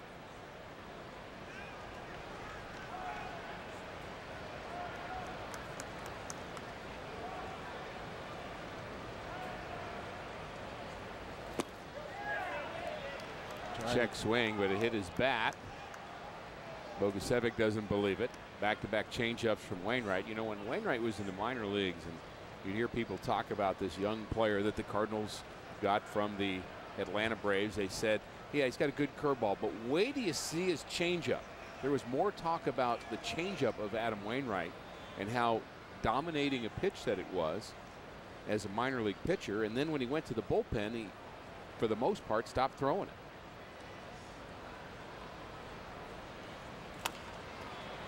Ground ball to the right side. Green gets Bogusevic. Bogusevic had a beef on that second strike, Al, and we'll look and see maybe if he was right. I said it was a ball hit his bat or check swing, and there's nowhere near contact. No, he's a former pitcher, so they're penalizing him there. Look at that look. Like, what? Like, are you kidding me? Yeah. That look said it all, didn't it? Former pitcher. Look at Piccini's going. Did you make contact on that? You know, sometimes I think Whitey said it best. It's a good thing these umpires only have 2 choices.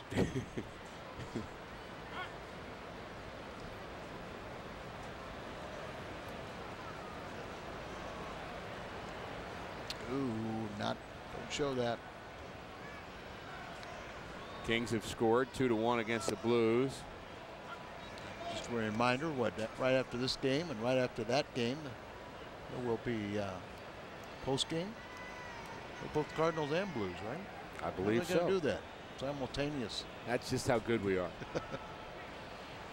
Go get him, Cat. Curveball gets away from Molina. Facing Carlos Lee. Lee had a rare base hit against Wainwright. He scored the lone Astro run. That came in the 4th. They are trailing 7-1, but Altuve, kind of wonder if he didn't have that secondary lead. Could have scooted over to third on that ball that got through Molina's legs. Got to make sure you're safe, though.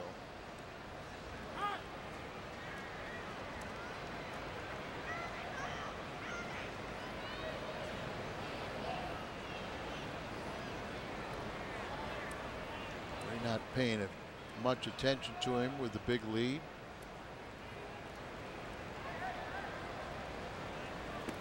Swing and a miss on a curveball. He was Like he His took a eyes little lit more. up, and he was way out in front. Yeah, it looked like he took a little more off of that. Yes, he did. Instead of probably 74, I think that was probably a little bit, maybe around 70 or something. You're talking about a terrific RBI man, over 1,300 RBIs, 370 this year with runners in scoring position. A little more of a hanger, but he's way out in front. And he hurt his seat. Better than a person. Yes, it is. We've already seen a couple, and I've seen a couple today, Al. Those line drives over the dugout. I just get really squeamish about those.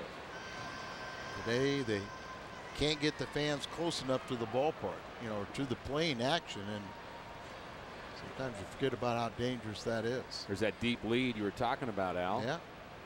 For Altuve. Watch out. Now we saw Tyler Green, and of course, remember he was stealing, so he's going to take the closest, right? You know, closest straight line. But then you have the other theory where they take the deep lead, they get way back, so they're running straight to the bag, and they have a better angle to cut. But I'm sure Lou Brock, and how extensive he is in teaching base running, can't score on that one because he had to wait and see if Tyler Green was going to catch that on a shoe top. So first and third. Did the right thing here. You know, see, he had to make sure that that ball got to the outfield, and by that time it was too late to come home. We talked about Carlos Lee, 1 for 26 off of Adam Wainwright in his career prior to today, and he's 2 for 3. So he knows that it's not quite the vintage Adam Wainwright, but all these young hitters are getting a lesson. And his activity in the Cardinal bullpen looks like Marte. Next pitch will be number 90 for Wainwright. Lowry's 1 for 2. How far do you go with Adam Wainwright? Well, I think it's always still just positive. You make sure that, you know, he's in a position to win. He's still, you know, just his knowledge and his competitive nature, you know, he's going to battle with everything he's got. This is probably his last inning and be fine. Here, ground ball to short. This could be 2. Furcal steps on the bag and guns out Jed Lowry. So Wainwright gets through 6. Fine afternoon for Adam Wainwright. A ticket to the Sunday, May 13th Cardinals versus the Braves game guarantees you will receive a collectible bobblehead featuring the Cardinals NLCS and World Series MVP David Freese. Sponsored by Scott's. For more information, visit cardinals.com/promotion. David Freese will bat here in the 7th inning. He'll follow Alan Craig, who's had a nice afternoon. Be Craig, Freese, and Molina facing Del Rosario.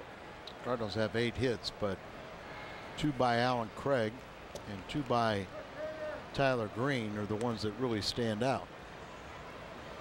Both Astros 2-run home runs and both RBI doubles. Astros had the big hit yesterday. You mentioned just 6 hits in the game for the Astros yesterday, but they got the big ones. Grand slam in the first inning. After really was hit or miss, ball or strike for Jaime, and then he walked the bases loaded in the first, and an 0-2 pitch, grand slam.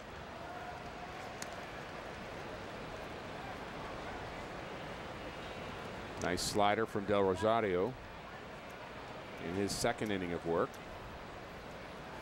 About a hanging slider, and Allen can really have a day. All right. Del Rosario not with the program yet, but Alan Craig sure has been. A Nissan drive of the game, a long 2-run shot in the first inning. There was no doubt about that one.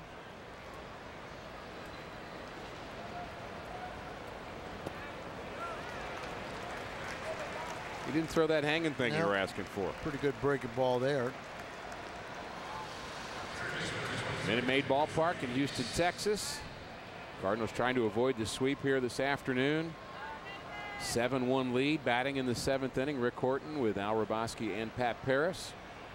And we're glad you're with us. Hey, Ricky, you know, you never want to go on a losing streak.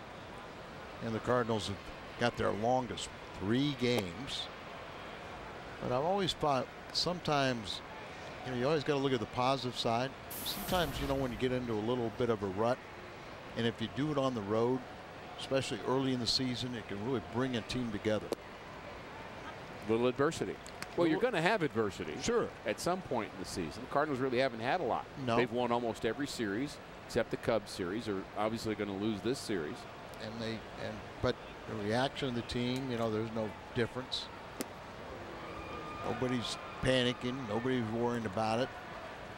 Starting pitchers, they kind of, you know, gave it up and didn't have their best starts, you know, or just not worrying about it, looking forward to their next start and recovering.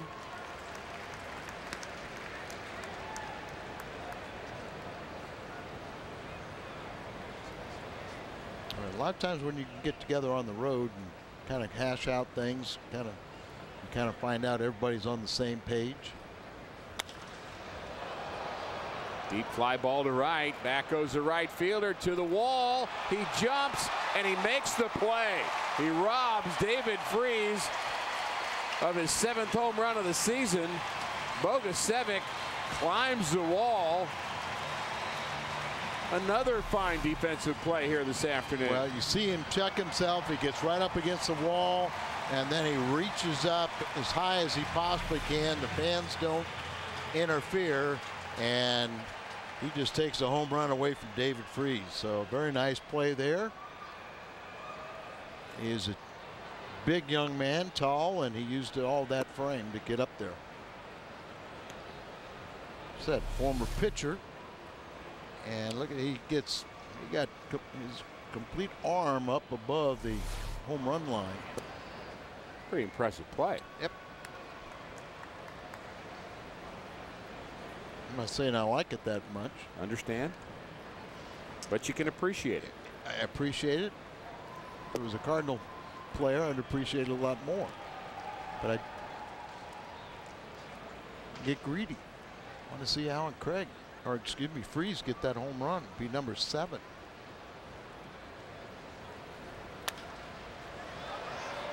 Popped up towards the Cardinal dugout. Johnson comes over.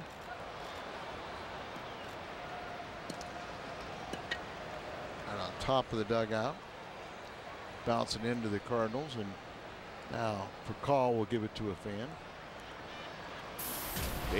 David Freese just missing his 7th home run of the season.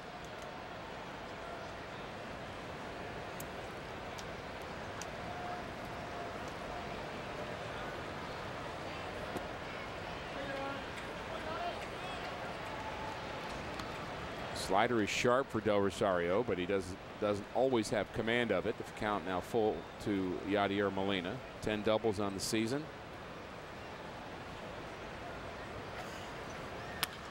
Line drive right at the third baseman Johnson. A couple of hard hit balls, including David Freese, who almost left the yard. He did leave it, but Bogusevic brought it back.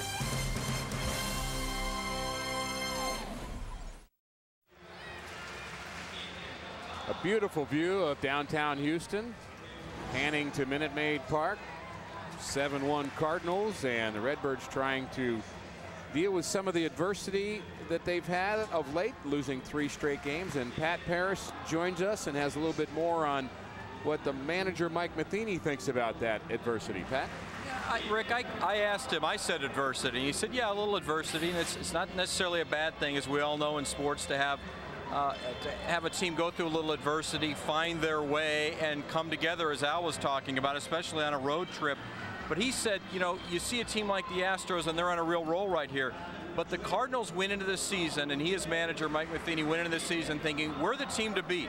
We expect to be the team on the roll. Occasionally, you're not going to be the team on the roll. You're going to be a team kind of scuffling, but we expect to be the one that's on that roll, and we'll get back there. And obviously, that's the mentality that's helped him be a winner and helped this organization be a winner for a long time. Thanks, Pat. That's exactly right, and you see that in Mike Matheny on a daily basis, setting the bar high. And tough act to follow with the winning tradition of Tony La Russa and Whitey Herzog before him, Red Schoendienst before him. And Adam Wainwright is back out, and he will pitch the 7th inning. And are you surprised by that, Al?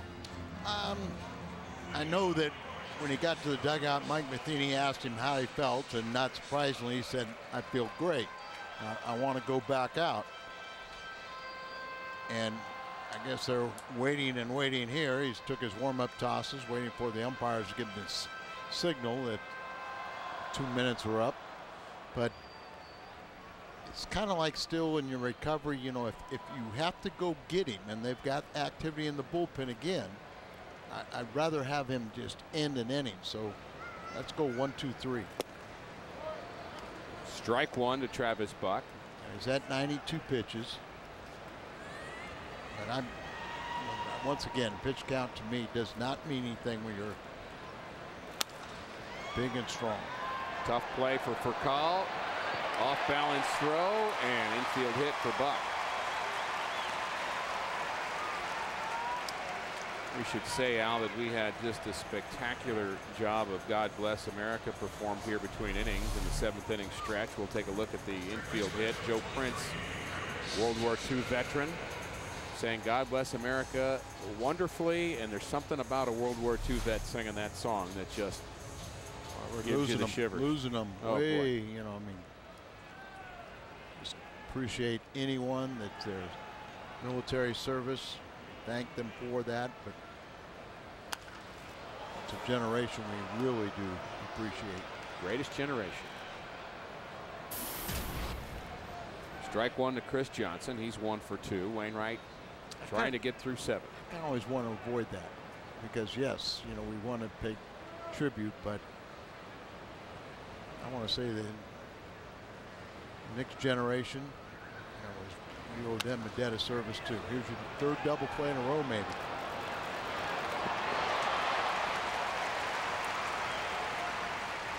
Buck gun on top of Tyler Green, and the collision forced him to have the errant throw. Would have been the 3rd inning in a row that Wainwright had induced a double play. Not to say he still won't. That one maybe not hit hard enough.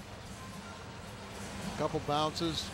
Good strike right there to Tyler Green, but Buck got on top of him and made contact and forced the errant throw, but Alan Craig was able to vacate the bag and grab it.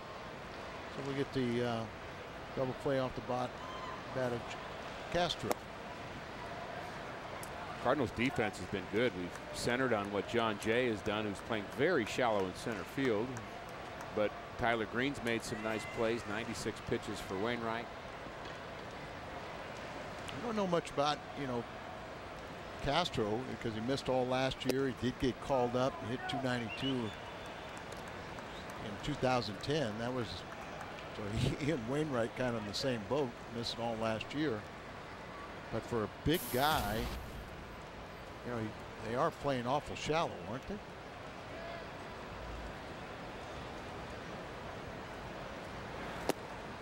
Maybe John Jay just wants to add some degree of difficulty to the next catch he's going to make. Play him a little bit, shading left field.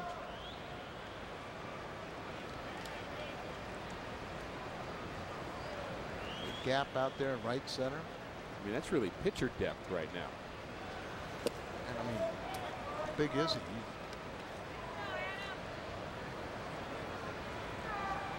Check to see who is going to take the throw. The way they are defensively, it looks like nobody wants to answer him. But Furcal's about the only one that can get to the bag quick enough.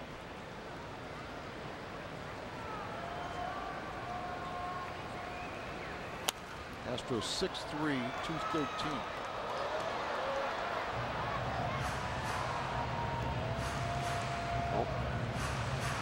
Only 16 minor league home runs for Castro in 3 years, so really not a home run threat, but very, very shallow. Yep. Kendo in his familiar spot, the end of the dugout. Nothing escapes him, and trying to place that defense. Looked like they weren't quite sure, but they got the outfielder hit the opposite way, and then they've got him playing around in the infield to pull. Ground ball to second. Is this what you wanted, Al? 4, 6, and that's it. This time it's Johnson that breaks up the double play. You know, I was saying the infield, they were playing him to pull, and it hit the ball perfectly, but Chris Johnson gets on top of Fakal and vacated the bag.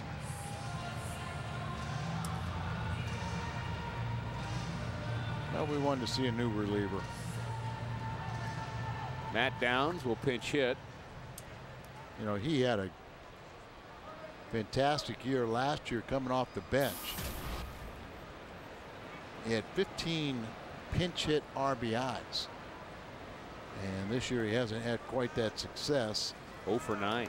0 for 9, but another guy that's a pretty professional hitter coming off their bench.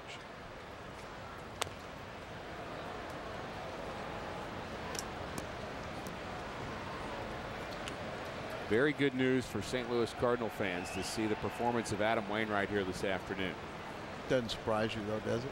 No. Just keeps getting better and better. Yep. And what was surprising is he looked so good in spring training. The 0-3 start was shocking. Pop up. Foul territory. Freeze has it. Wainwright through 7.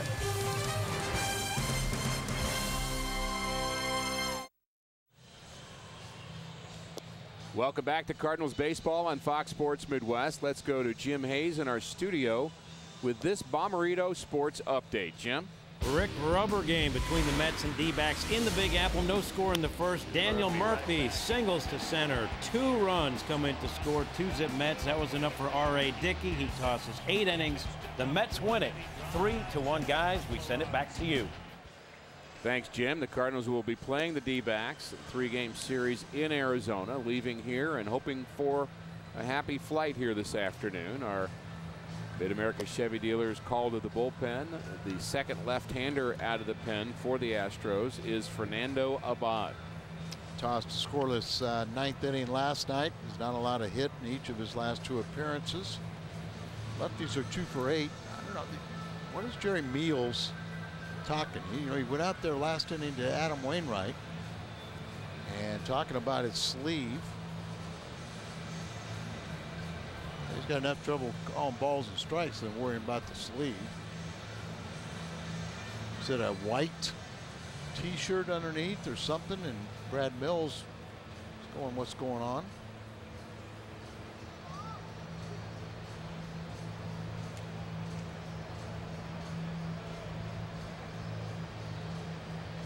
That handshake means Adam Wainwright's day is through.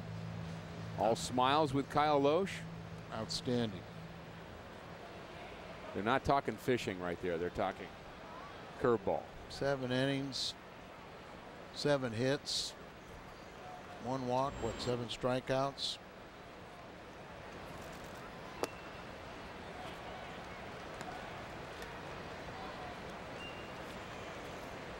John Jay 1 for 3.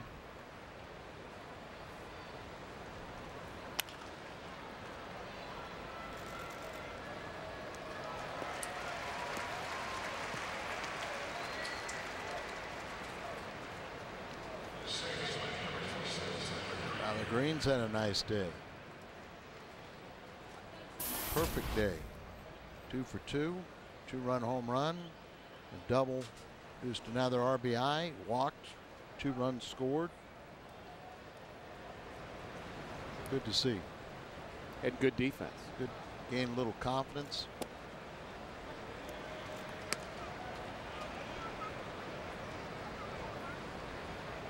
Well, he's had those.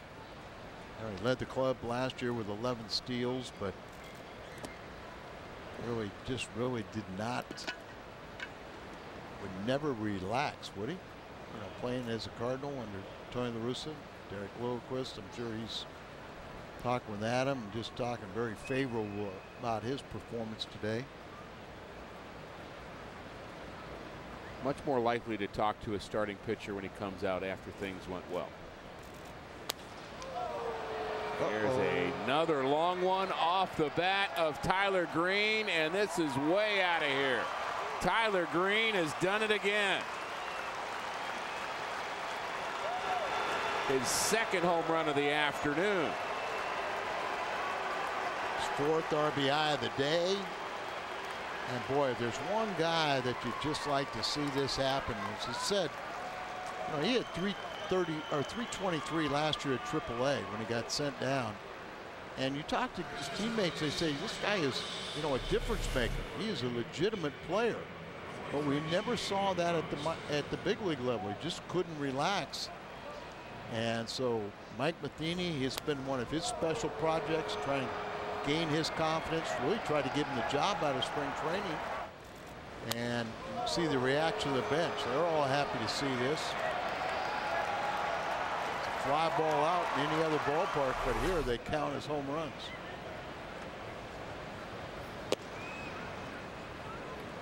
Tyler Green may be making that second base position a little bit more complicated. He was named the starting second baseman during the offseason and in spring training, and when the season started, we didn't see much of it. No, and of course, when Schumacher came back, he's added to the equation. I kind of got the feeling that Skip was really going to be more of an outfielder this year than a second baseman, but because Tyler didn't take that job, and then Descalso got off to the good start, he cooled off. Skip comes back. He was getting a lot of playing time, but it really kind of solidifies things that Tyler Green does become the second baseman, and then Descalso the super sub.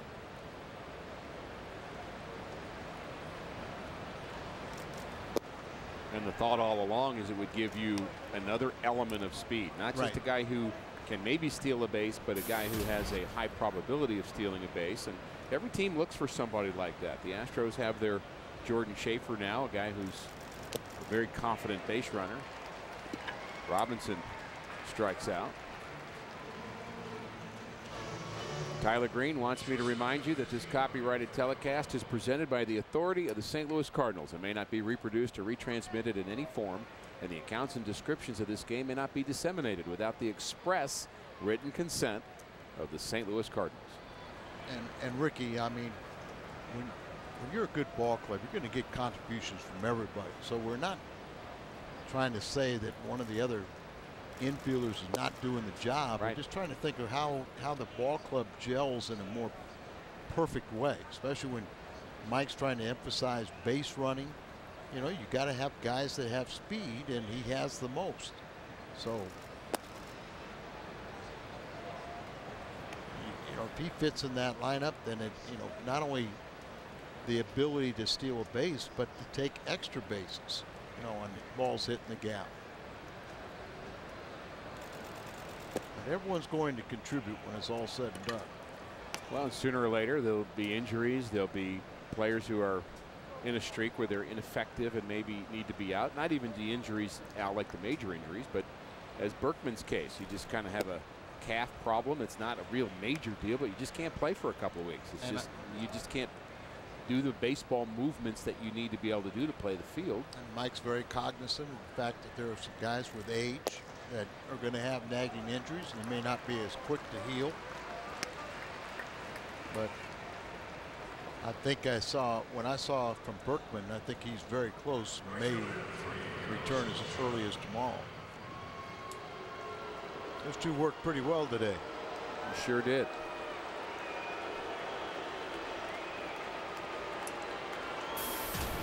I think there's a few fans here that have stuck around in this ballgame just to boo Carlos Beltran one more time. Why not?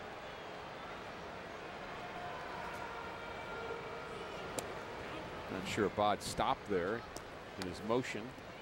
Just kind of kept moving. Discernible stop. Not that Furcall's going anywhere anyway. Seven runs. You get into the 8th inning. 7-run lead, you know, might be pushing a little bit. So they do not anticipate, would be upset if he were to steal.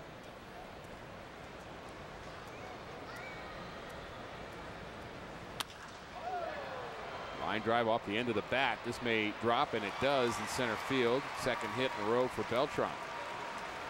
It reminds me of Roger Craig and Whitey Herzog face to face, and Whitey telling Roger, "You stop hitting, we'll stop running." So I got one better. I saw Tony La Russa when he was with the White Sox, and Doug Rader, who was a really good third baseman for the Astros, was managing the Texas Rangers, and they had a bunch of thunder, bunch of boppers, home run hitters.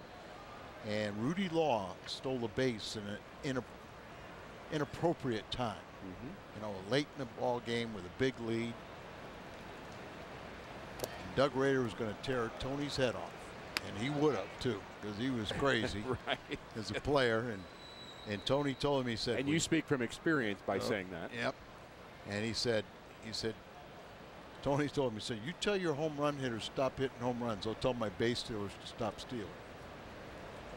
And how many times have we seen, you know, come from behinds and double-figure runs? That how do you stop scoring when, you know, the opportunity presents itself? And you see, you know, clubs that just score as frequently as they do today. Part of one of those fights came from kind of a miscommunication about the old school way of doing it. Whitey's philosophy was, if you're not going to hold my guy on, you're going to play behind him and try to get an advantage, then I'm not going to let you do that. But that's what they'll do now, as they were playing behind Rafael Furcal. Fielders a difference. It's like, well, if you're going to try to get an advantage from it being a non-running situation, I can't let you do that. Now, you hold them on, we won't run. I understand that. And somewhere along the line, that whole way of thinking has gotten lost. But again, some of the old school baseball folks still think of it that way. But I will say, the unwritten rules, you almost got to throw them out. And maybe that was more in the steroid and the home run era, more so than now. 2-2 to Holiday. And this gets away, and another wild pitch for the Astros. Their 17th of the season collectively. But there again, Ricky, there's one of those balls that, okay, it scored as a wild pitch, but really, you know, at the major league level, are you supposed to block this? I would say yes. I would too.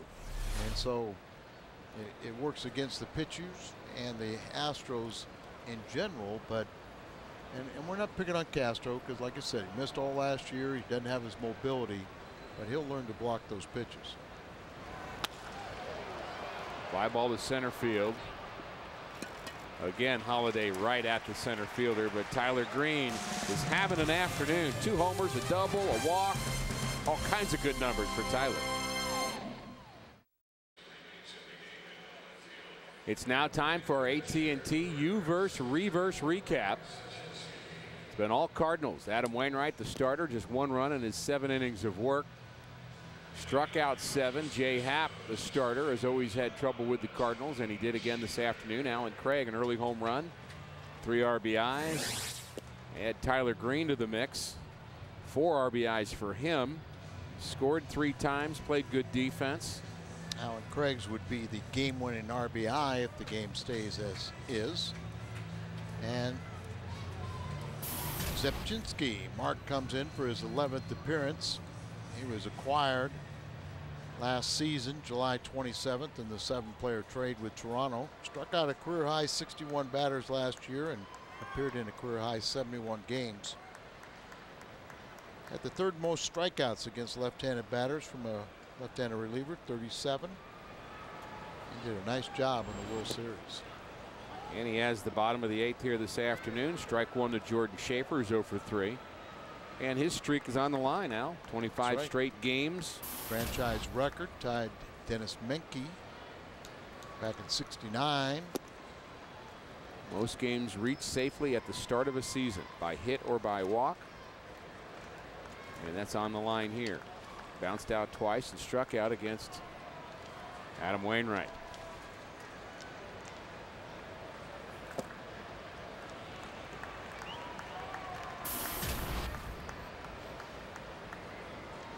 Schaefer, Altuve, and Bogusevic in the Astros 8th. Ground ball up the middle. Going to be a tough play for Green. Off balance, and he got his man. Tyler Green, a very tough play, and he made that look easy. Very smooth for Tyler Green. He's having an afternoon. Do or die play with the speed of Schaefer, as Shinski let his defense handle it, and glad he did, as there's a nifty play by Tyler. Strong throw. You have a good offense, and all of a sudden you know your confidence, you're playing defensively, everything kind of comes into play. Now, shortstop that has made the transition to second very easy. I wouldn't want to play cards with him on the plane going to Phoenix. He's having one of those days. Just don't let him play in your game.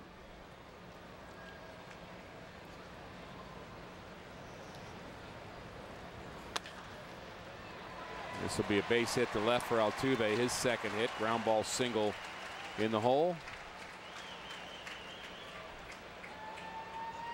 Daniel Descalzo, all smiles in the Cardinals dugout. It's okay to have a little fun when you win or winning. I think there's kind of something wrong with not having fun. I mean, if you're winning and you're not kind of loosey-goosey about it, just what you're saying about Tyler Green. That's going to affect his defense. He feels good about himself, feels like he's productive. You know, if you get uptight as a player out defensively or at the plate, you just don't perform as well. We've seen players like that in the past. And you can't take, you know, your problems offensively into the field with you. You know, but it sure does make it nice when you have a good offensive day that everything else, you're on top of your game, you're not thinking negative thoughts.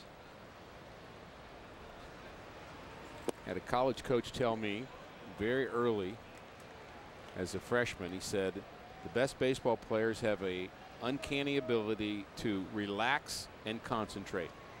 And when I first heard that, I thought, wait a minute, how can you do both of those things? But you can.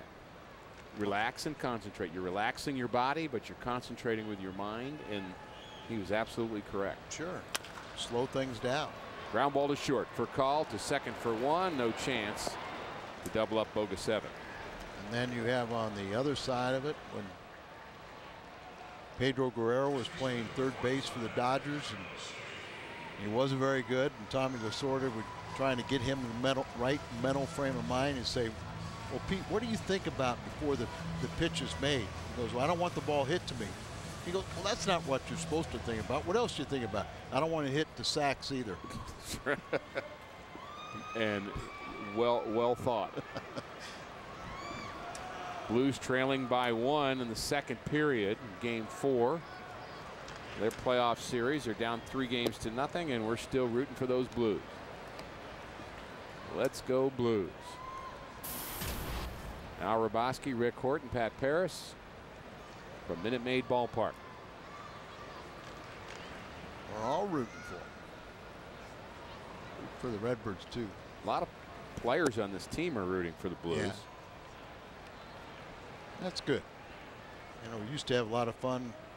Football Cardinals were in town, and we shared the same stadium. You know, you get late in the season, football team be coming off the practice, and we'd be going out to batting practice. A lot of lifetime friendships. Hard hit ball to left. This is going to be made by Shane Robinson, as he got a very good jump on that. He's taken over in left field. Mike Matheny very happy so far today. Going to the 9th inning here in Houston, 8-1 Cardinals with the lead over the Astros. Right afterwards, of course, it is Missouri Lottery Cardinals Live. Jim Hayes and Chris Duncan in studio. Coming up, Little Dunk. We'll talk Waino being bueno. More on Tyler Green's big day, as well as what we've learned this week in Cardinal baseball. We've learned Alan Craig's a pretty good hitter today, as well as Tyler Green. Rick and Al. Yeah, thanks, Pat. Thanks for your help, and do look forward to the post game as this game is broken down. Jim Hayes and Chris Duncan working in the studio today, and a lot of good things to talk about, including Tyler Green and his afternoon. 3 for 3 with a walk, a stolen base, 2 home runs. No wonder he's all smiles. Nice to see. 8-1 Cardinals in the ninth. Brandon Lyon, we haven't seen him in this series. Appeared for the 11th time.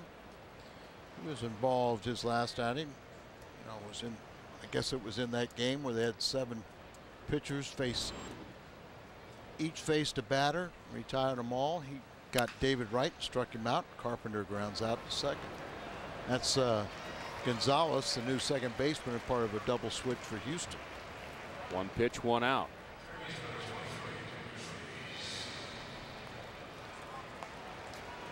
David Freese looking for his first hit, and he almost got a little bit more than that his last at bat.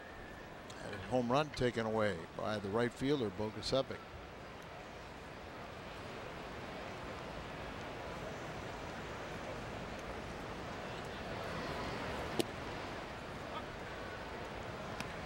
Lyon had his season come to an end by injury last June as he underwent surgery to repair a detachment of his right bicep tendon. Ooh, boy. And also repair his tear of his labrum. I had a blue plate special a few years ago, Ricky. You know what that is? Yeah. The regular blue plate special, No, or do you have a special? The surgery. Oh, no, I don't. Torn rotator cuff, torn labrum, and ruptured bicep. All in my non-throwing arm. That's a lot of work.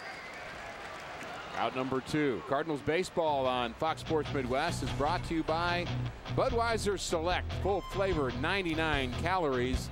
The exception to the rule. Greg Biggio been at the ballpark here this weekend. Outstanding Astros. So many good games between the Cardinals and the Astros in the 90s and the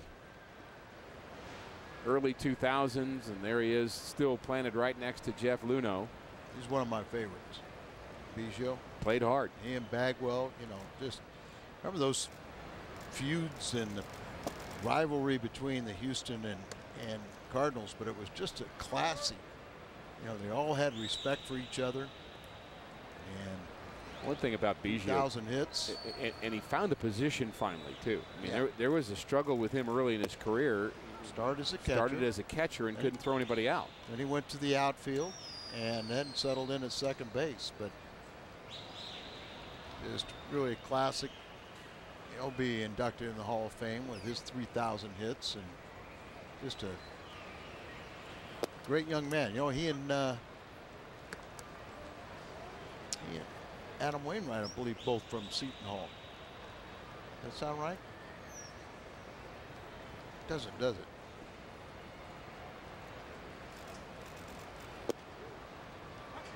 I was thinking it was a Cardinal pitcher that went to Seton Hall. We just had one. Adam went. Adam signed out of high school. Yeah.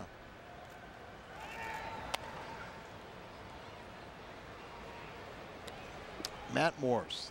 That's who it was. There Matt you go. Morris and Biggio both went to Seton Hall.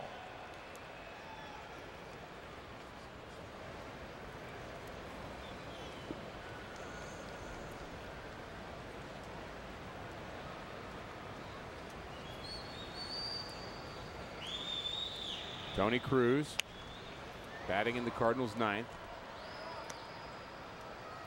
You know, you think about the Cardinals, Al, first in the National League in batting, second in pitching, second in defense, and yet just 5 games over 500. They've had trouble with one-run games. Cardinals have only won one-run game, and they've lost 5. And had they won a few more of those, their record would really be something special.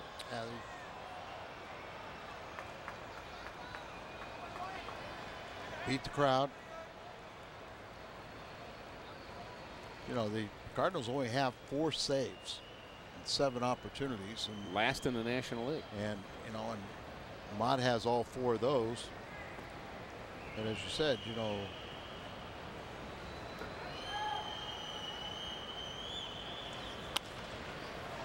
Cruz is jammed, little bloop to right, and it's going to be a base hit. Tony Cruz could use that. Yeah, it's his second hit, and Gonzalez went back there. He just returned to the ball club. He was on paternity leave. One of the new terms in baseball. So he made a play to retire the first batter, but he goes back on this ball and gets all turned around and can't make the play.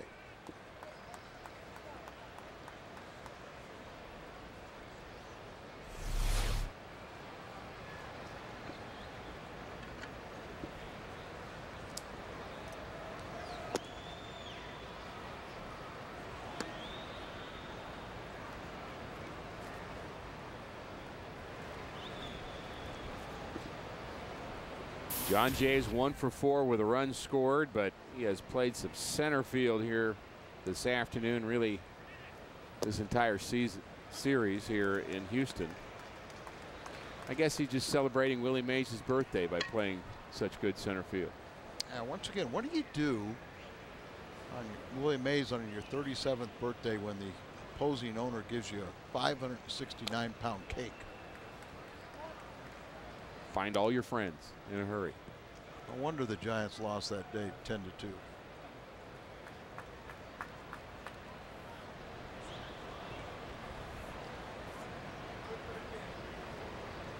Remember, the judge had his apartment up in the right field area of the Astrodome.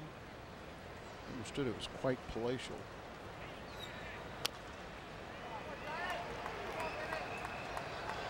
Astros moving to the American League next year, and there's a fair number of folks, especially those who've been Astros fans for a long time, who are not happy about the Astros moving to the American League. Their younger fans don't seem to care quite so much, but they're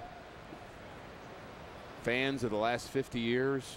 When this club became a National League club in 1962, some of the older fans not happy about it. I agree with him. And I think should have been the last team to come to the National League. Milwaukee, go back. Craig Biggio, a big part of that history. June 28th, 2007. That magic number to be a Hall of Famer, 3,000 career hits. He picks it up, and he's headed to second. He's out there, but he'll be a Hall of Famer anyway.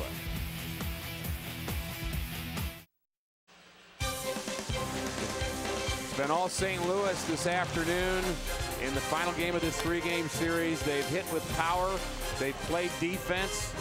Got production from Green and John Jay in the outfield. Adam Wainwright has pitched very well, and he has given it over to the bullpen.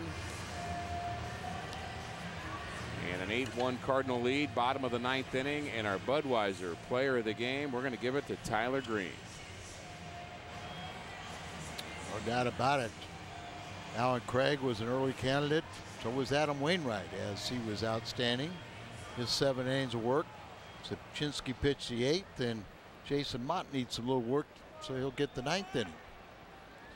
He hasn't pitched since he picked up his 4th save on, what was it, May 1st.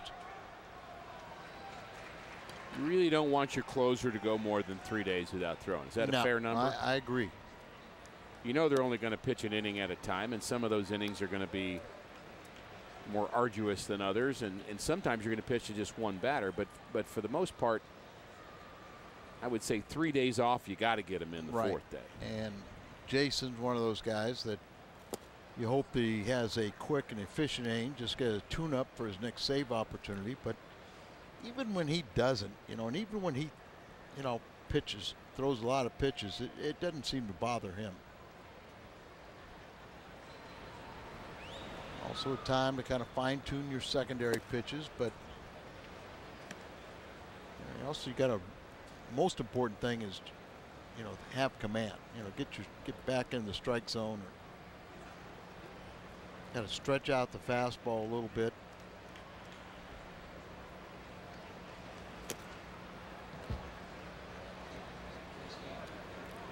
Managers do such a good job now of taking care of the bullpen and not wasting a lot of pitches in the bullpen. Used to be, you know, the 7th, 8th, and 9th inning, you get up a lefty and a righty, and they'd start working with the starter or whoever was out there. You always had them, but Tyler Green, soft liner. you know, those innings you throw in the bullpen, you know, just they take a toll on you. You warm up 2 or 3 times and don't get in a game. It, you know, that's what affects you and bothers you.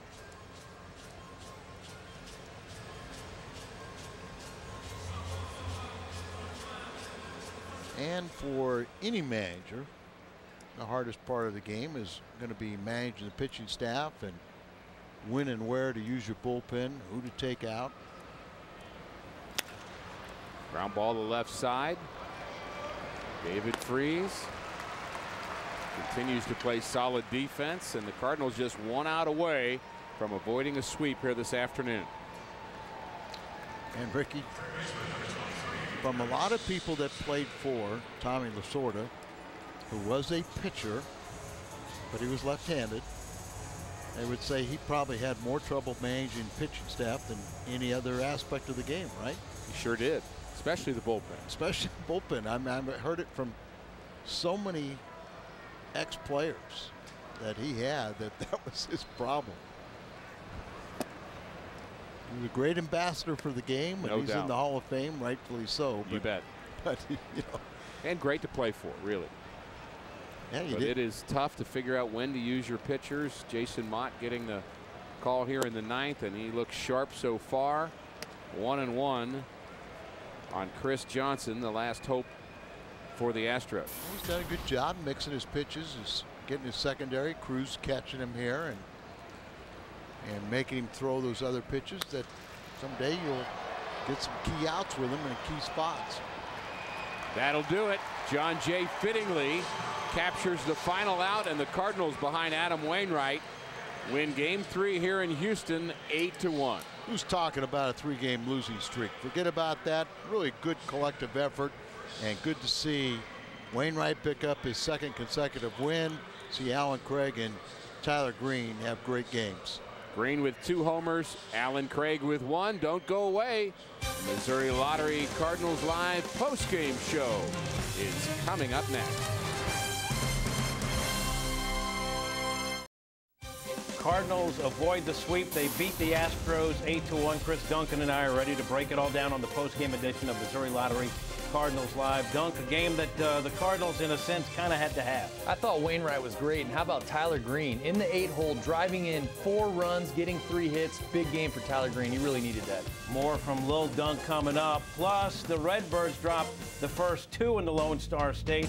They turned to Adam Wainwright to stop the skid, and he did just that. Plus, after a blazing start, the Cardinals' bats had gone quiet on the road. Dunk tells us why they turned up the volume real loud today. And we'll head back down to Houston for a Sunday edition of Mic'd Up and Cardinal Reaction as well. Happy belated birthday to the man to my left, Chris Duncan. We're celebrating it next on Missouri Lottery Cardinals Live.